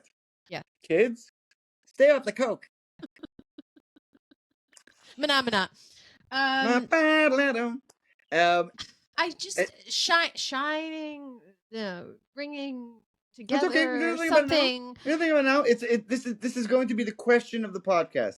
Send if I had to write a song surrounded by a message of hope, a singular message of hope, what would that singular message now, the criteria is we prefer it to be 3 words or less. Is that what we're hoping for? I mean, there is no criteria, want to be very clear with people, so right. we get lots of good comments. I mean, of course, we're still going to get the hate comments, which, listen, right. With your big rump, I'm just saying we're living rent free in their heads. So whatever. It is. I can do. Okay, I'll see if I get nice and comfy. Tune. I'll play the tune a little bit. Okay. And then you'll see what I have. And I'm going to be singing non-words, right? Non-words. Okay. Sing non-words. All right. Okay.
Now, I'm just waiting for the. I didn't understand what he was saying. This is why he said I'm going to be singing non-words, because he's not ready to put the song out, so he's not going to sing the actual words. So he's like, I always, by the way, Anya, besides for being a marvelous podcast host, then she'll write on her tits, I think well of my fans. You know what I mean? It's like right there. I hold you in high regard. Right. So yeah, so it's just like it's very upbeat. I feel like it's, you know, I hesitate to use the words like exploding, like because but it's exploding. It's exploding the joy and hope. It's a glitter bomb. That's what I'm saying. So I'm looking for, when I wrote this song, like, I don't want another, like, oh, here's why anti-Semites are wrong. Yeah, I have a tons of that, and all of it is included with our people. Hold on, you're great. We're doing great, and all that. Sure, it's there. The optimism is in there also, but there's also the negativity, which is what I was carrying. You know, I mean, I think we're all carrying a mixture of hope and terror. Because we're human. Because we're human, and these are insane times, and these are in. Let me ask this question: when we were growing up, if you said, "Hey, what do you think about aliens being on our planet right now from other planets?" We'd say, "Yeah, whatever. That's crazy talk." Now it's like, well, I don't know. Now, if you talk to the most educated, normal person about whether or not extraterrestrials are on our planet right now, and I'll say, maybe. It's a different world, man. And when we were growing up, like, cyborgs are going to take over the world, like in Terminator. Ha ha ha. Now we ignored all of the movie warnings as they're happening. Like, as literally they're happening. The Will Smith movie about AI? Yeah. Exactly. Well, I think Will Smith is AI right now. But I think the real Will Smith is in anger management, you know? But drove him to insanity. Well, you know, it's interesting that you say that, because I put out a post. I think it was this morning. Yeah, it was this morning. Just like because you know I'm watching people in the U.S. You know, of course, there's like zero commenting or outrage about the fact that they targeted a hospital, but just overall, people are like, this is not the U.S.'s problem. Israel picked a fight, and now they're waiting for the U.S. to come bail them out. Bitch, they're please. Not doing. Well, bitch, please, okay? Like, seriously, this is not our problem. The Middle East is, like, really far away. It's, like, it's not close to us, so, like, they can't hurt us. But I understand. Holy fucking God! Do you not remember 9/11? Oh, of course. No, I understand. You're absolutely right. But understand. But hold on. But wait, there's more. We're back to the infomercials of the early 2000s. So the comment that was one of the comments that was posted, and you know, I don't even like, you know, these people are not worth my, like, I don't get into a back and forth, but he's like, yes, Israel's the one responsible for 9/11, and I was like, well, you know, listen, I did call up Motorola and use my space laser that comes out of my ass, and then also beeped, you know, Ellie Cooper, the other Mossad agent, and was like, yo, bitches, be ready.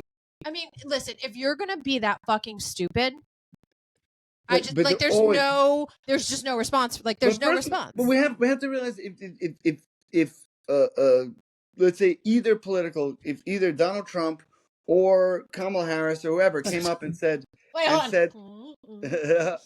came up and said the sky is blue, you would have 20% of the American population absolutely positive that it's not blue.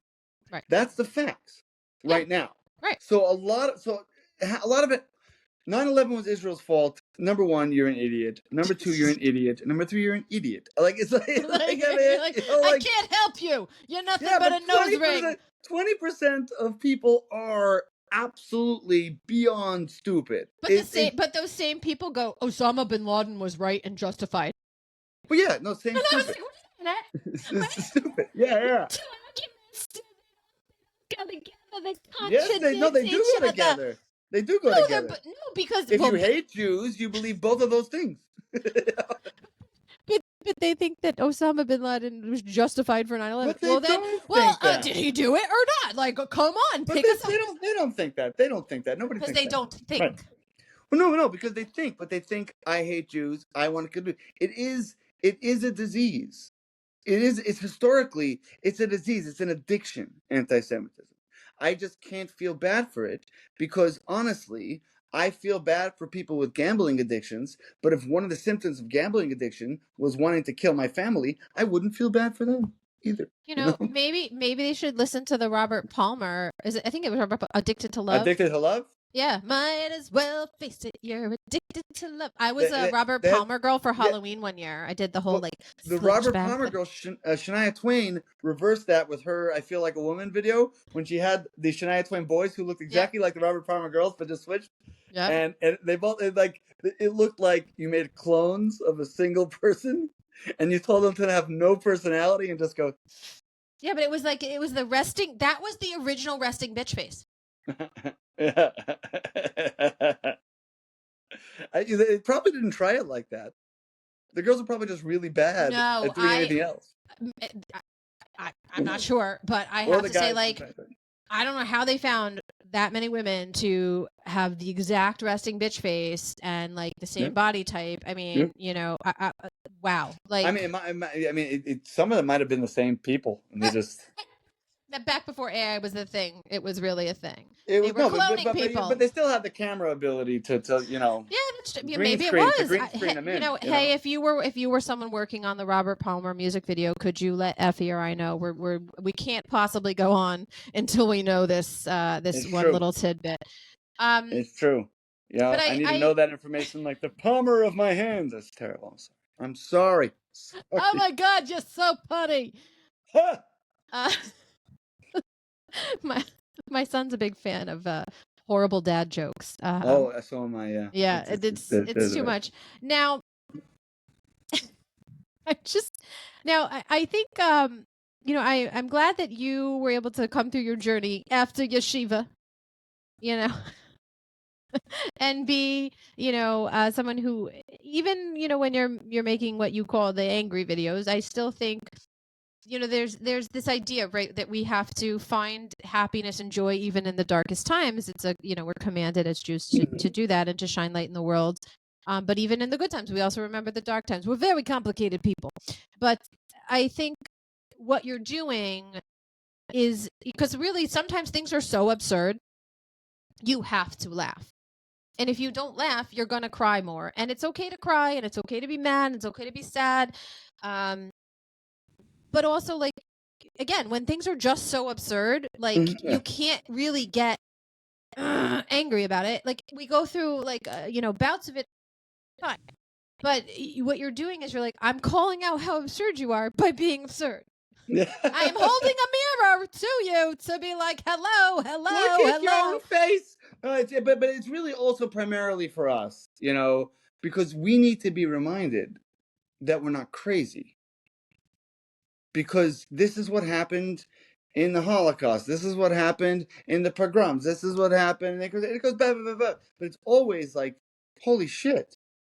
Millions of people are telling us things that are impossible. But we have proof that it's not true. But at the same time, millions of people keep saying it. And you just need a reminder here's the evidence of why you're definitely not crazy. Right, right. That's simple. It's because that is an anti-Semitic weapon. And again, I want to draw a little, bring it together. So our current president, Mr. Donald Trump, hello, sir, because I'm sure he's watching the podcast because he's Donald. Not busy. Yeah, what up, Donald? By I He's love what you talking did about. recently. Because I'm sorry. Remember what you want to say. I don't want you to forget it. Okay, I got it. But Donald Trump, listen, Donald Trump. Anybody who says that Donald Trump is extremely wonderful or extremely terrible is not being completely honest. Come on, Donald Trump is a mixed bag of things. He's a mixed bag of things. Most human beings are a mixed bag of things. You know, he is definitely a disruptor, and that's necessary in these times. What I was very impressed with was when Ukraine made that attack on Russia, 2 attacks on Russia a couple of weekends ago, that they could never have done alone. And Donald Trump said, this Putin, he's a bad guy, I don't like him anymore. Yesterday I loved him, today I don't. And then Ukraine did those amazing strikes on Putin, and Donald Trump said we didn't know anything about it, and he shushed up for the first time in his presidency. Class. That is the way to do shit. And he did the same thing with Israel. We didn't know, we knew nothing about it. Come on. We know exactly. But he does now say we control the skies, and I love you, Donald, really. But Israel controls the skies until you send up that plane. It's Israel. But what I was gonna say was like, he's like, we need a golden dome. I'm like, yeah, because you realize the Iron Dome, right? It protects Israel, and he's talking about building and I'm like, gee, I wonder where he got that idea. Oh no, I think he's pretty open about the fact. No, I know, but I'm saying, look, if he sees it. If he wasn't open about it, he'd say we should build like a golden the shield. No, it's a dome. Hold on. We've got the Iron Dome, David Sling, and then isn't there a third one that has the name Shield in it? Like, sorry, we took all the names. We take all the names. But also Marjorie Taylor Greene may be an anti-Semite, but she wasn't wrong about the space lasers. They exist. That's how we shoot down. Now we do it from space. We have an Iron Dome in space. Be an anti-Semite, but yeah. If 1 out of your 10 conspiracy theories about Jews is true, you might be an anti-Semite. And because my favorite thing about the pager, that pager moment when we all realized boom bitches, yes, when we all realized Daddy's home and it's gonna be okay, is what's it? Someone saying the pager thing. What is it like online? Like, you think this is terrible? How could they do that? And I said, oh, I know what it is. You always thought that Jews were magic demon people. Well, boom. Beep, beep, boom. What are they? Kalamazoo or something like that. Like yeah. You want to say we're magic? Because fine, do it.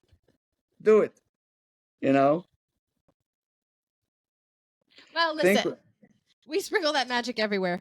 Sprinkle a little magic dust. Sprinkle it on your pagers. You had it, but then it's like, it's very weird that you got the forethought to know that people are going to use technology that's 20 years outdated. How did Israel know? Like Israel's like, we poisoned all of the rotary phones. Anytime they use a rotary phone, it will blow up. It's going to be just the next time they try to send a telegraph in Morse code, it will say nice things to them. It will tell them that they are fat. That's what will happen next time they try to send a telegraph. Their rump is no more plump. No more. Right. Their milkshakes will not bring any boys to the yard. No. My latkes are bringing. I have a shirt that says my latkes bring all the boys to the yard. Your potatoes. Ashki. Oh God! Because but seriously, Mrs. Potato Head, shouldn't she have like 2 potatoes right here, little potato? But she has no clothes. She has shoes in a bag. But she has shoes in a bag, but no tits. It's not right. I'm saying, how is she gonna wear a tank top? How is she gonna wear your tank top with her skin? It's true. Well, her potato skin, yeah.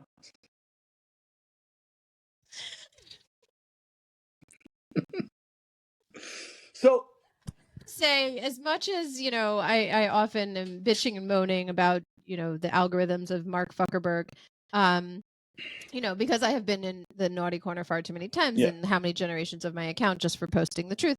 I am very glad that the algorithms were not quite so Jew hating at the moment, and I was able to find one of your posts and started following you because we all do need a little bit of this laughter and this joy. And I think one of the things that is so important to point out is the fact that, yes, we are talking about very serious things, but we are also laughing. Why? Because life is complicated and life is like shitty and great and terrifying and exciting. And it's all these things. But what most is amplified in the work that you are putting out, aside from the fact that you're obviously putting everything that you are feeling and thinking into it, you are highlighting the light and the strength of Israel. And I think that, yes, it is hard to see the pictures, whether they come from our friends and family, huddled in the bomb shelters, like, especially it's hardest for me when I see my friends or my family members holding their children, their little ones, because it, like, I can't imagine when my son was that small having to try to keep him calm within that situation, because as a parent you have to put your own issues aside, right, your own terror, and be strong and calm for them. Yeah.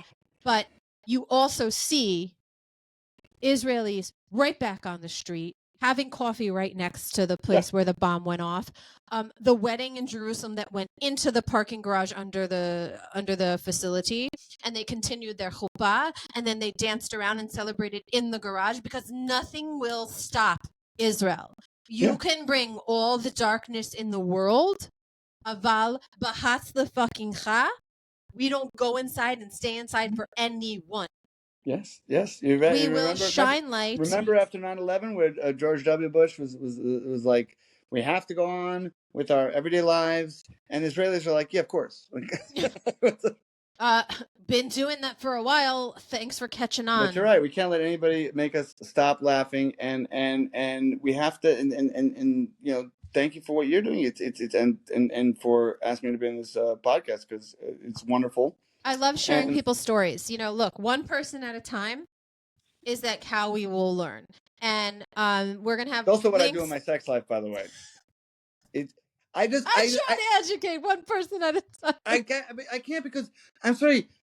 4 people, fine, but we're really separating one-on-one, and we're just splitting, right? 3 people, what am I going to do with that? I don't know it's like shower sex. It sounds great, but in actuality, there's no room. There's no room in my shower for 2 people. Not the showers in Israel.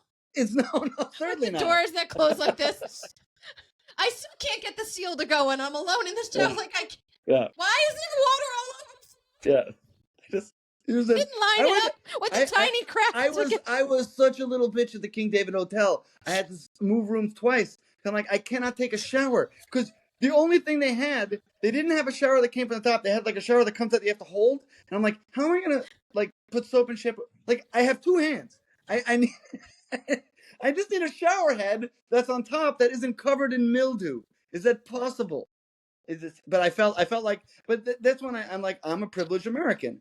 Israelis apparently are okay taking showers from what looks like you can catch diseases from the actual shower head. I don't, or somehow be able to hold a shower in one hand and use soap and shampoo in the other hand. And that's all I do in the shower. I don't do anything else in the shower. No ideas, please. I'm just trying to clean myself and go on my day. That's it. I don't even have to wash my hair. Look at my hair. I didn't shower today. I just woke up like this. I woke up like this. It just has this look.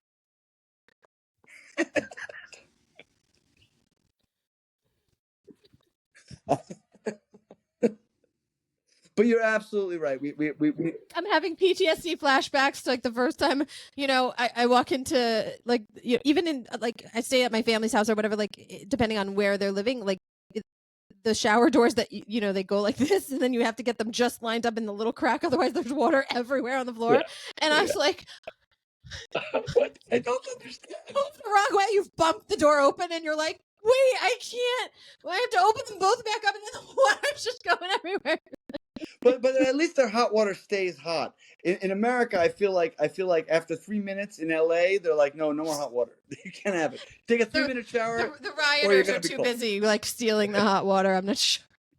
We need to save it for the fires. And oh no, we're not doing that. Okay, forget it. Fuck. It's gonna be fun. But LA is a wonderful place, and I did. We were talking about LA. We're talking. You're saying no, but we were talking before, because we do talk before. We've been friends. We've been friends for years. I mean, back to the yeshiva days. Back to the yeshiva days. You know, you had such a big yarmulke. But I thought only boys went to the yeshiva, Anya.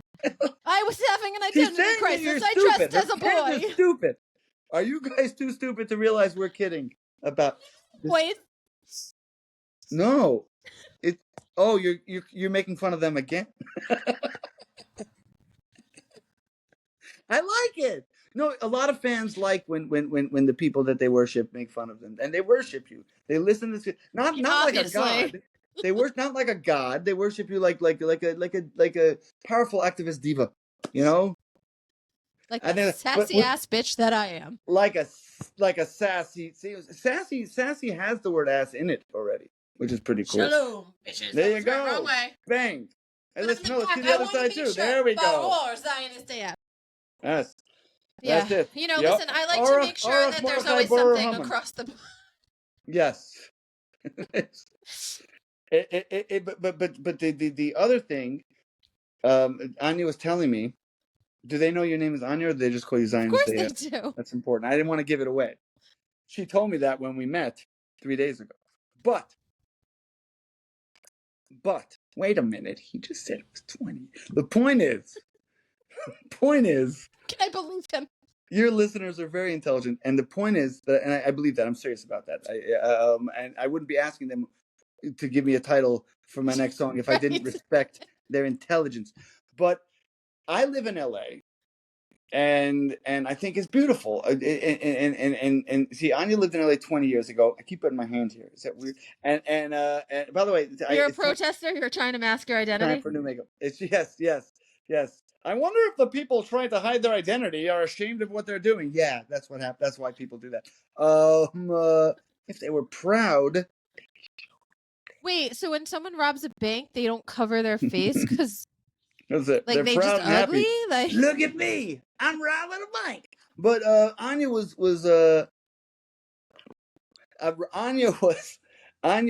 saying that 20 years ago she didn't like it at all. And I explained to her the biblical origin of things. Biblical origin of Los Angeles. A little bit of life in general. If you remember, the first two people were Adam and Chava, Adam and Eve. And they ate an apple, which seems like something that we're encouraged to do nowadays. But back then, it wasn't cool. Times were different, continental shift, no apples. The point is that then God said, not only am I going to kick you out of the Garden of Eden, but I'm going to rename it Los Angeles, and I'm going to invite in a bunch of douchebags. That's what happens.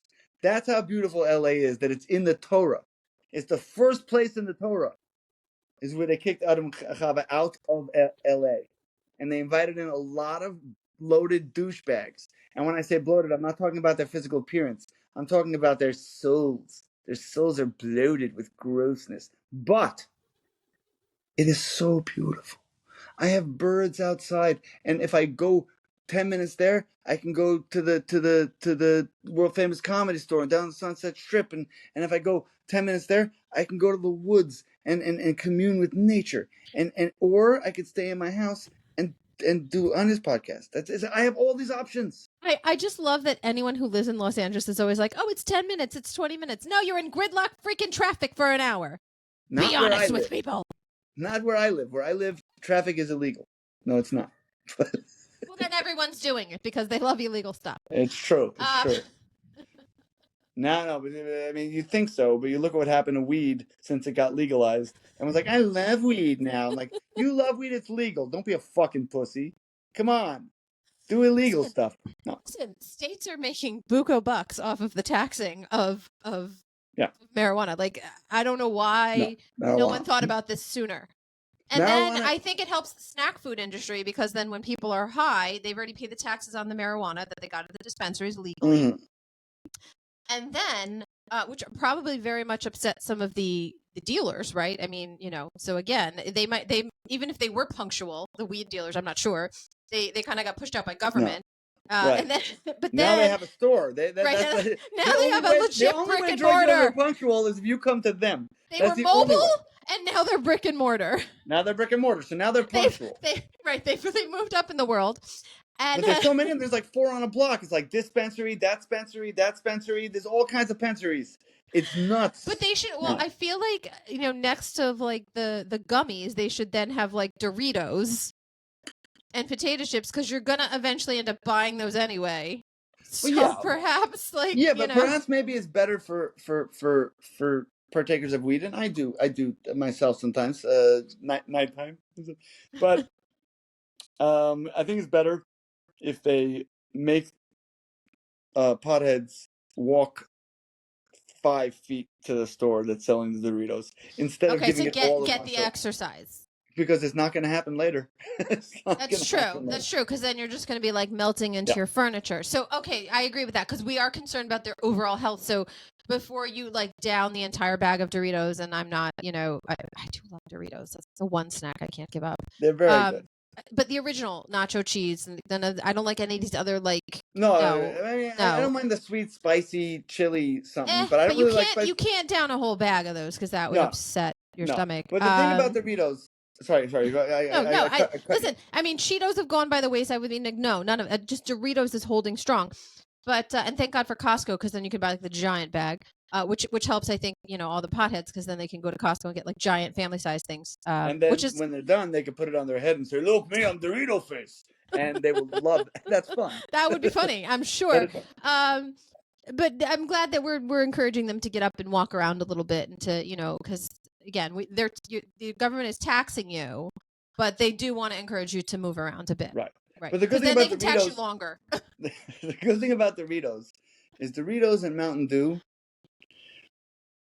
they look and taste delicious, but like food that is nuclear. It's like you know that there's radioactive material in this food.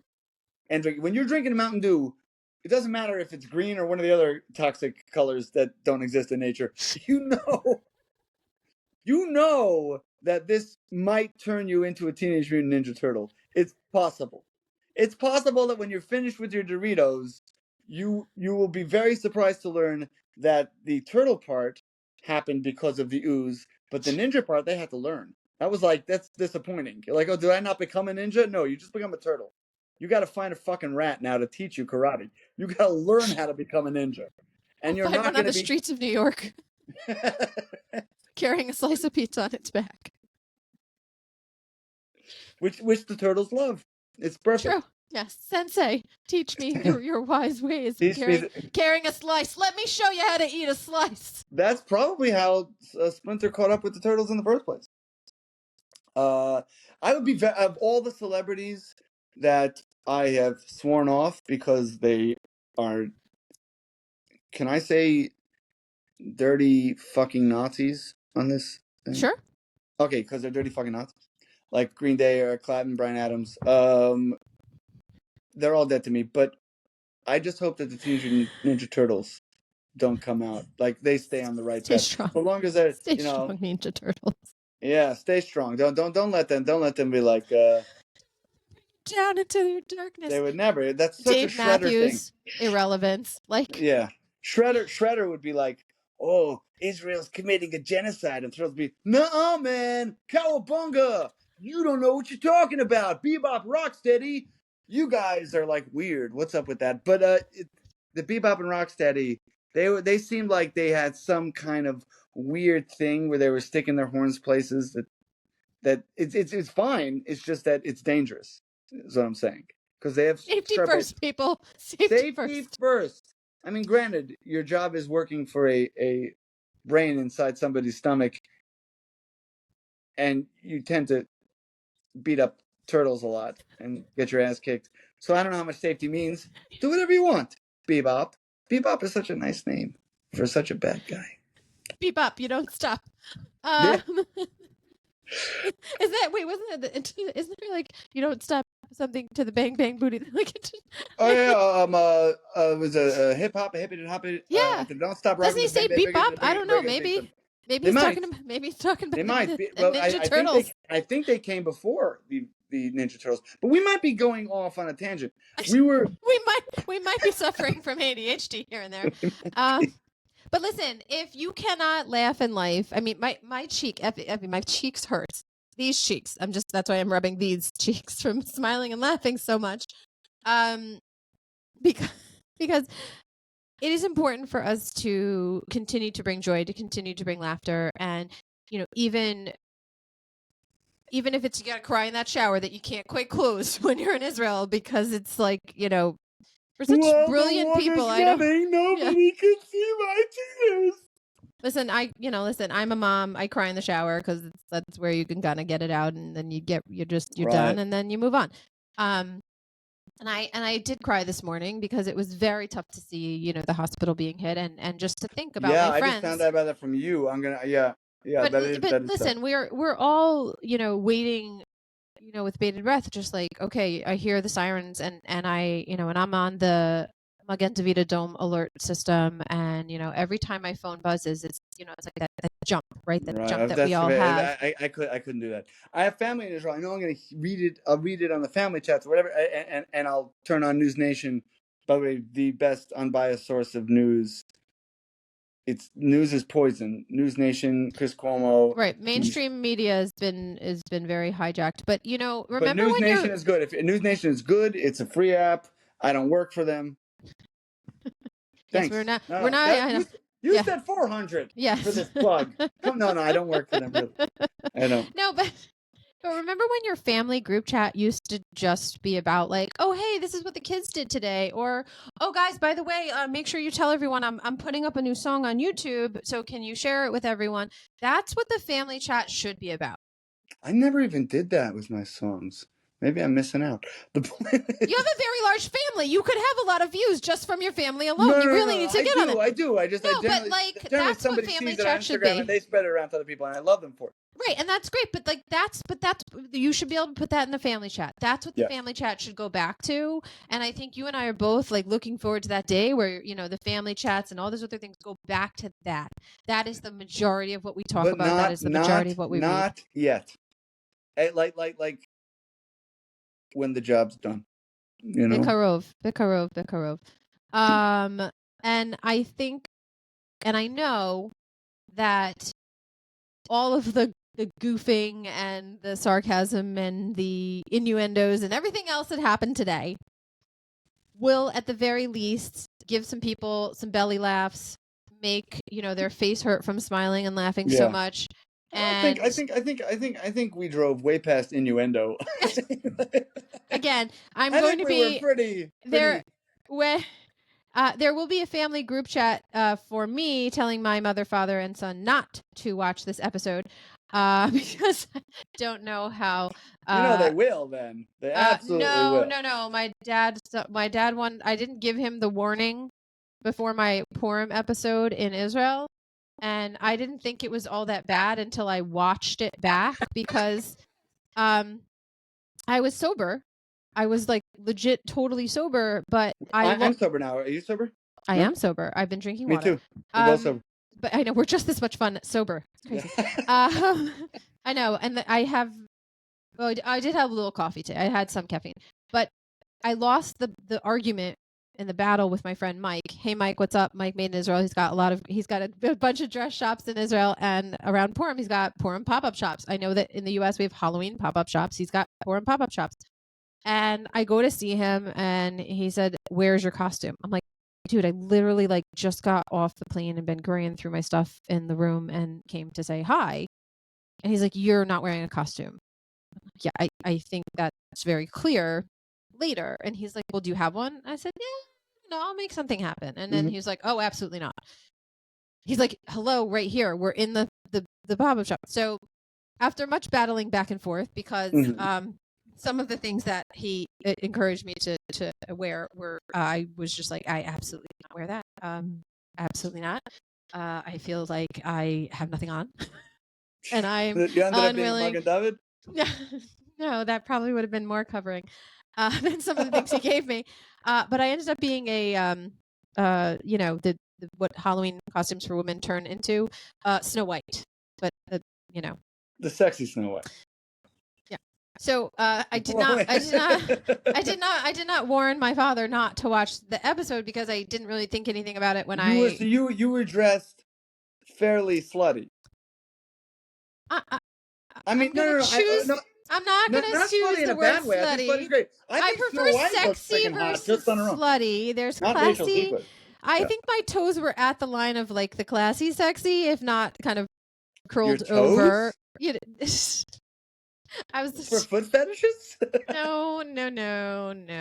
Oh, when you say toes, do you mean a different part of your body, and toes is just what you saying? I was on the line. I was trying to be like, I was up to the line, but I was a little over the line. Oh, when you say over, these are not toes. Unless you have a very weird podiatrist. These are right. not. And I'm wondering now if that episode's going to all of a sudden get a bunch of clicks. Like, whoa, let me see her. Yeah. She doesn't have a word written across them this time, but I can. Oh, yeah. So it clicks. Is that what the kids are calling it nowadays? So mid. Don't be so mid. Could you just use the full word, people? Like, it's really not that hard. It's one word. Like, say the whole word. But this is coming from somebody who just called breast toes. No, I didn't. I meant like, when you say like, oh, you're right up to the line, but not over it. You say, oh, my toes are on the line, but I'm not stepping over the line. You were using the metaphor of a line. You know what? I give that one to you. You know what? Zionist AF family knew that. You want to know why? Because they're the smartest listeners ever. There you go. I was just talking about how smart your listeners are. I know. But yeah. So my dad was like, Anya, I'm not okay with the outfit that you were wearing. That is a bang on impression, by the way. Yeah, I never met your dad, but I imagine he's very soft spoken. He not all the time, but it's weird. It's almost like when he gets like that to that point before he like totally yells, it's almost like he gets quieter. It's not weird that he got quiet after he saw his daughter's knockers. That is not so weird. that would make a lot of guys get quiet. Out there, guys. It's not like this is some OnlyFans thing. Oh, they've checked. They've all checked. Welcome back to this episode. I got tits too. Now, meanwhile, Mike is dressed as Moses. Oh, very nice. So he's like covered up. I'm like, what is this? But I was like, you know what? I'm in Israel for the first time on Purim. I'm doing Purim. Love it. Doing Purim. Did you do you did the Israel Purim, which is the day after the regular Purim? It seemed like it was just like a very long amount of time. 2 days is what it was. It was 2 days. All the other holidays, Israel's half the time. Yeah. But the fun holiday, Israel's double the time. Because a little more l'chaim? Absolutely. Yeah, sure. We're gonna listen. There's a lot. Monday. Yeah. I know. Exactly. Thank you. And by the way, thank you for that. Thank you for that. That Megillah, sure, it's a short story, but we're gonna make it very long. We're gonna read it multiple times. I gotta be drunk for 2 days in a row. Okay. But it is beautiful. It was fun. It was great to see and experience, and even again, this was just this not this past Purim, but last year, so it was still after October 7th, and to see people still going forward and celebrating and doing the good things and being the light and shining the light. And I really think that, again, this is what you're doing. This is what I hope that the podcast, even when we're talking about serious topics, I do feel that, like, through education, you also shine light, because it's like, evil and hate lives in the darkness, and ignorance is in the darkness. And when you help people like rise up, that's the ultimate. Listen, when I get messages from people who are like, listen, don't you think that what you're saying is this, and they're respectful enough I could talk to, and then at the end they're like, oh, I never thought of it that way. That's beautiful. And I get a message from people saying, oh my God, I needed this so much. I needed to hear this with all the barrages coming on my head. This is, obviously nothing in the world can make you feel better than that, and shining light is important. By the way, Anya's father and Saul, you can start watching now. It's all good. Yeah, it's fine now. Nothing's going to be cut up into pieces. This is the mark. This is the moment. Yes. Oh, there you go. One time, you go, this is the moment. I go, this is the moment. We'll harmonize that. Yeah. Amazing. Let's do it. What do you call your dad? Dad. Dad, there you go. Very creative. Yeah, I don't. But My that's son what I calls him. call My son calls him murder. Pop Up. He calls him Pop Pop Up. up. Yeah. Yeah. It was funny because when I was pregnant, I said to my father, "What do you want, to be called?" And I said, "Pick it now." Yeah. Because once he's born, we're gonna be when we talk about you and everything else, like he needs to know who you are. So my dad's like, "Oh, I want Pop Up," and then I think my Of course he son wants was pop like, up because at his age he can't pop up anymore. This is just it makes sense. It's logical. I'm kidding. Listen, I'm sure your father. Now I want to be called Now you can Zadie. start watching it. No, he goes, "Now I want to be called Zadie," and I was like, "No, Dad, that's not how it works. Like you can't. No, you you gotta can't say. change. The I told first you to kid, think long and hard about it." No, you're right. You're right. That's the rules. The rules of the pop up do state that clearly. Grandparents, when you pick your name. My grandparents, one was Opapa, and one was Zaidi.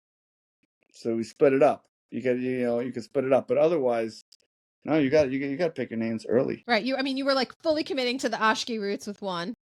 Yeah.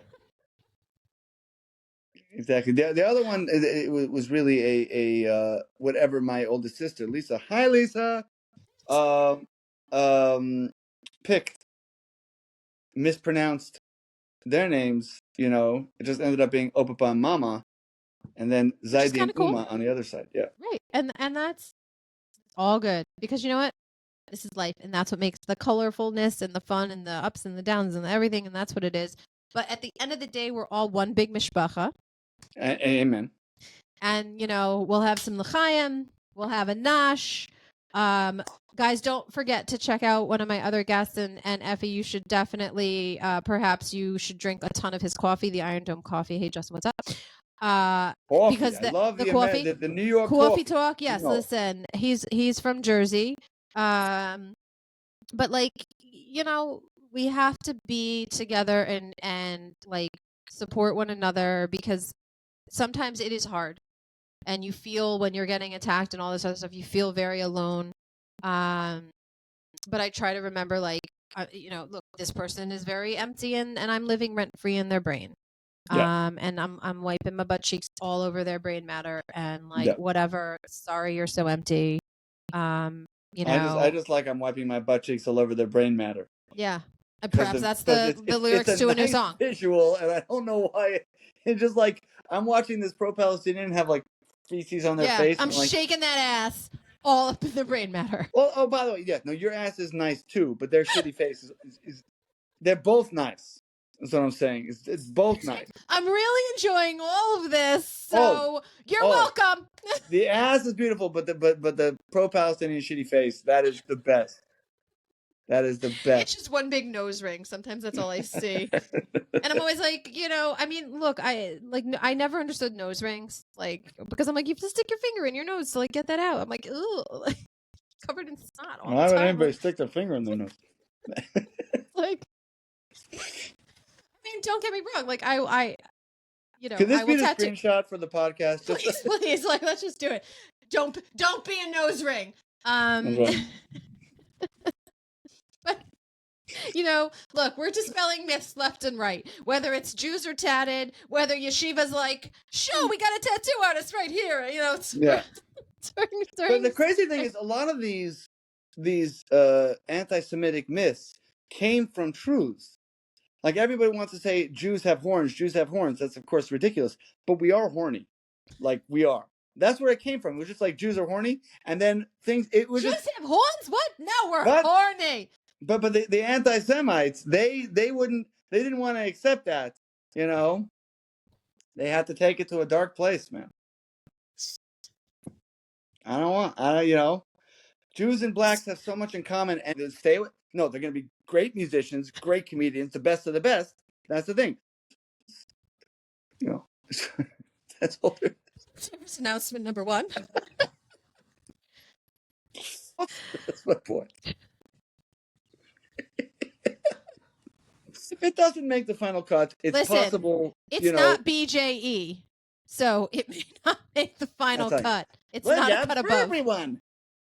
It's gonna be. All right, so Ephie, we're gonna put links on how people can find you both on social media and on YouTube to, follow Spotify, everywhere. YouTube, Instagram. You will find different songs. Really, some you'll find on all. Some A you little find different. here, a little there, Here, a little got the short everywhere. songs, like the really short stuff on Instagram.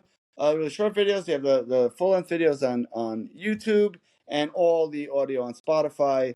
And I might be biased when I say that it's that nobody does it better in the world.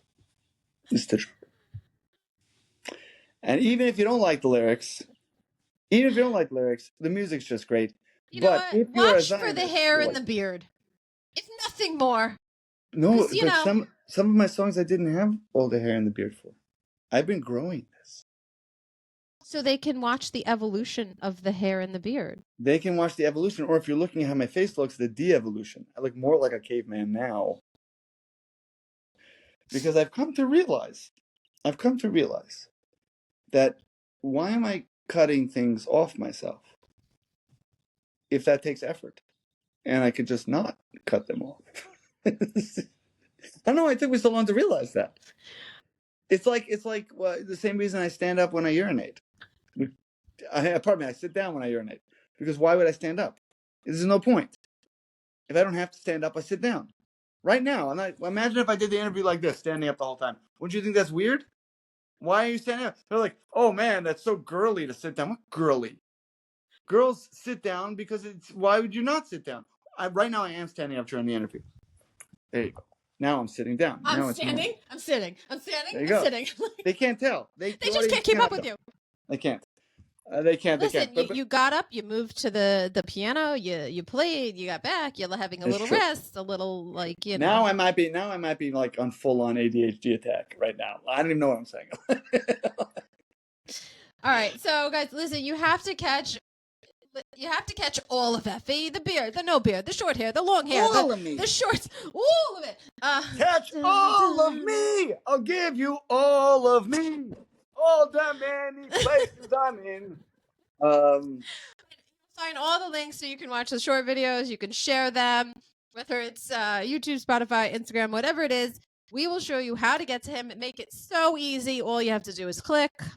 And again, don't forget, we are asking, and you can go back and we're going to make a short clip just for that, guys, of the song where he's not saying words, but he's giving us the song, the melody, the way it sounds, so that we can help him come up with a light, bright, uplifting, positive, powerful title. Yeah, that would be beautiful. Okay. And maybe let's focus on that more than the rape thing. We can let's probably do that. So again, you can leave it in the comments, your song title suggestions, but I urge you to make sure you're following. And then you can directly message Ephie with your suggestions on the song title that's positive and uplifting. Because, I mean, why not? Right? Like, you could be part of the team. You could be part of the team that changes the world. We, not me. Gam anachnu lo ani. Emina yuli huli. You know? You know what I'm saying? Emina yuli huli. That actually, that should be on a t-shirt. I'll put it up. Listen, I'm not even sure what your inspired t-shirt would be. There's a lot. There's so much. It might be like a mishmash of things. I don't know. We have to see. Well, Also, guys, if you have suggestions on what you would like Ephie's inspired item on the Zionist AF shop to be, please. Yeah, tell us, share with us.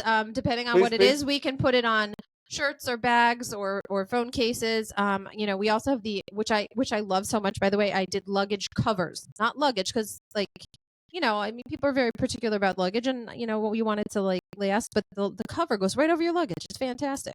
That sounds like it's fantastic. It is fantastic. I mean, all over my. By the way, of course, I know this is shocking with my blue and white nails. My luggage is bright blue. Shocking.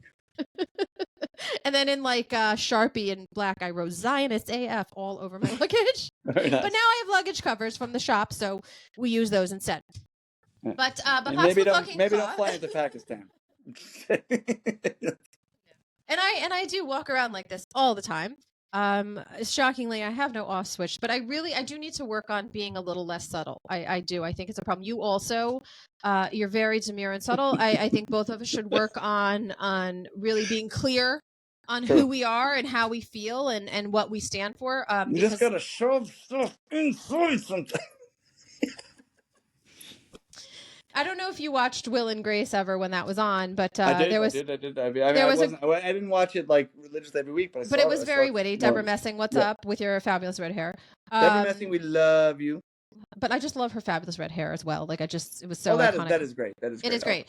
But there was a funny interaction with her and the Will character on the show, and she's getting all emotional about something, and she's like, "Why are you not like? Why isn't this bothering you?" And he's like, "Well, like a good wasp, I've shoved it so far down, I just don't feel anything anymore." And I was like, "That's true. Like no, in case you're not clear, I will work harder to be more direct with people." Yeah, try. I'm gonna try really hard. I'm gonna. Tell me how you. I think I can. I think I can. I will.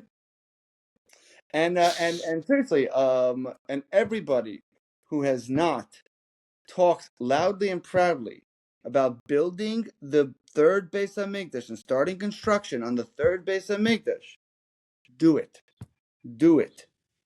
Because we need to get this idea more into the mainstream. It was like attacking Iran. Done.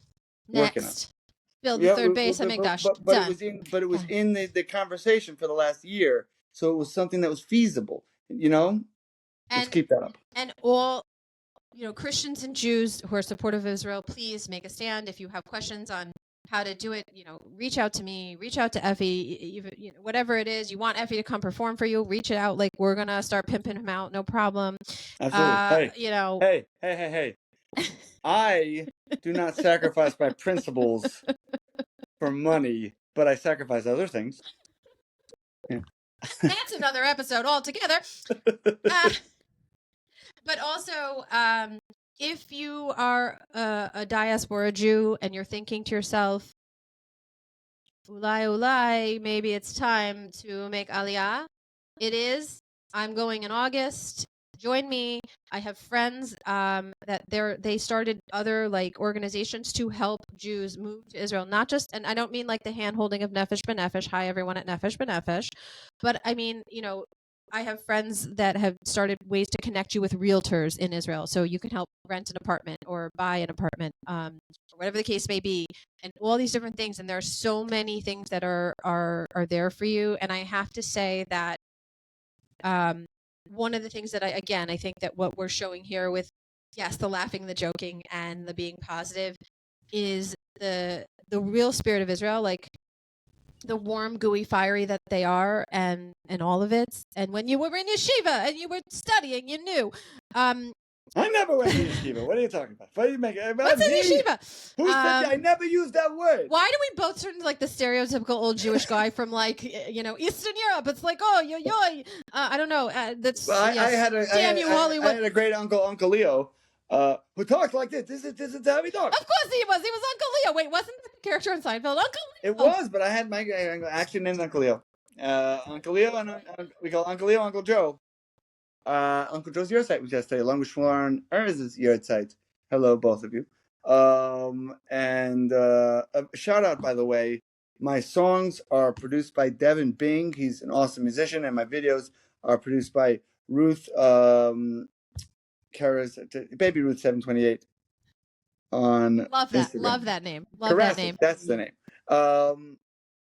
And yes, and so hi to both. So. Hi guys. You can, check out all the videos, but again, all of this is what we're showing you. Go to Israel, visit Israel, support Israel, volunteer in Israel, go work in Israel, whatever it is that you want to do. I have to say that, as I've been vocal about, yes, it's very frustrating. Like my flight is in limbo right now about, making it there. And I'm like, hi, I already signed my lease. I put my deposit down. I'd really like to get into my new apartment, all these things, right? And I have friends in Israel and people I barely know who, follow me or have found me on, social media or my podcast. And they say, wait, you're moving. Can I help you? Do you need anything? Mm-hmm. Can I help you with something? Are you bringing a car? Are you going to need, you know what? I can take you to the store if you need to get things when you first get here. I feel like nowhere else in the world you just get like someone you just met offering to help you. Yeah. I'll tell you And this. If you want somebody to bring something in for you in November, you're like, I don't know if I should take this. You can wait till November. I'll bring it in. This is all I can offer. But it's LL, I do know him. So if he is bringing something like something I asked him to bring, like we're just saying, it's all good. It's all kosher. I'll have to, I'll have to lay my bar mitzvah parsha again.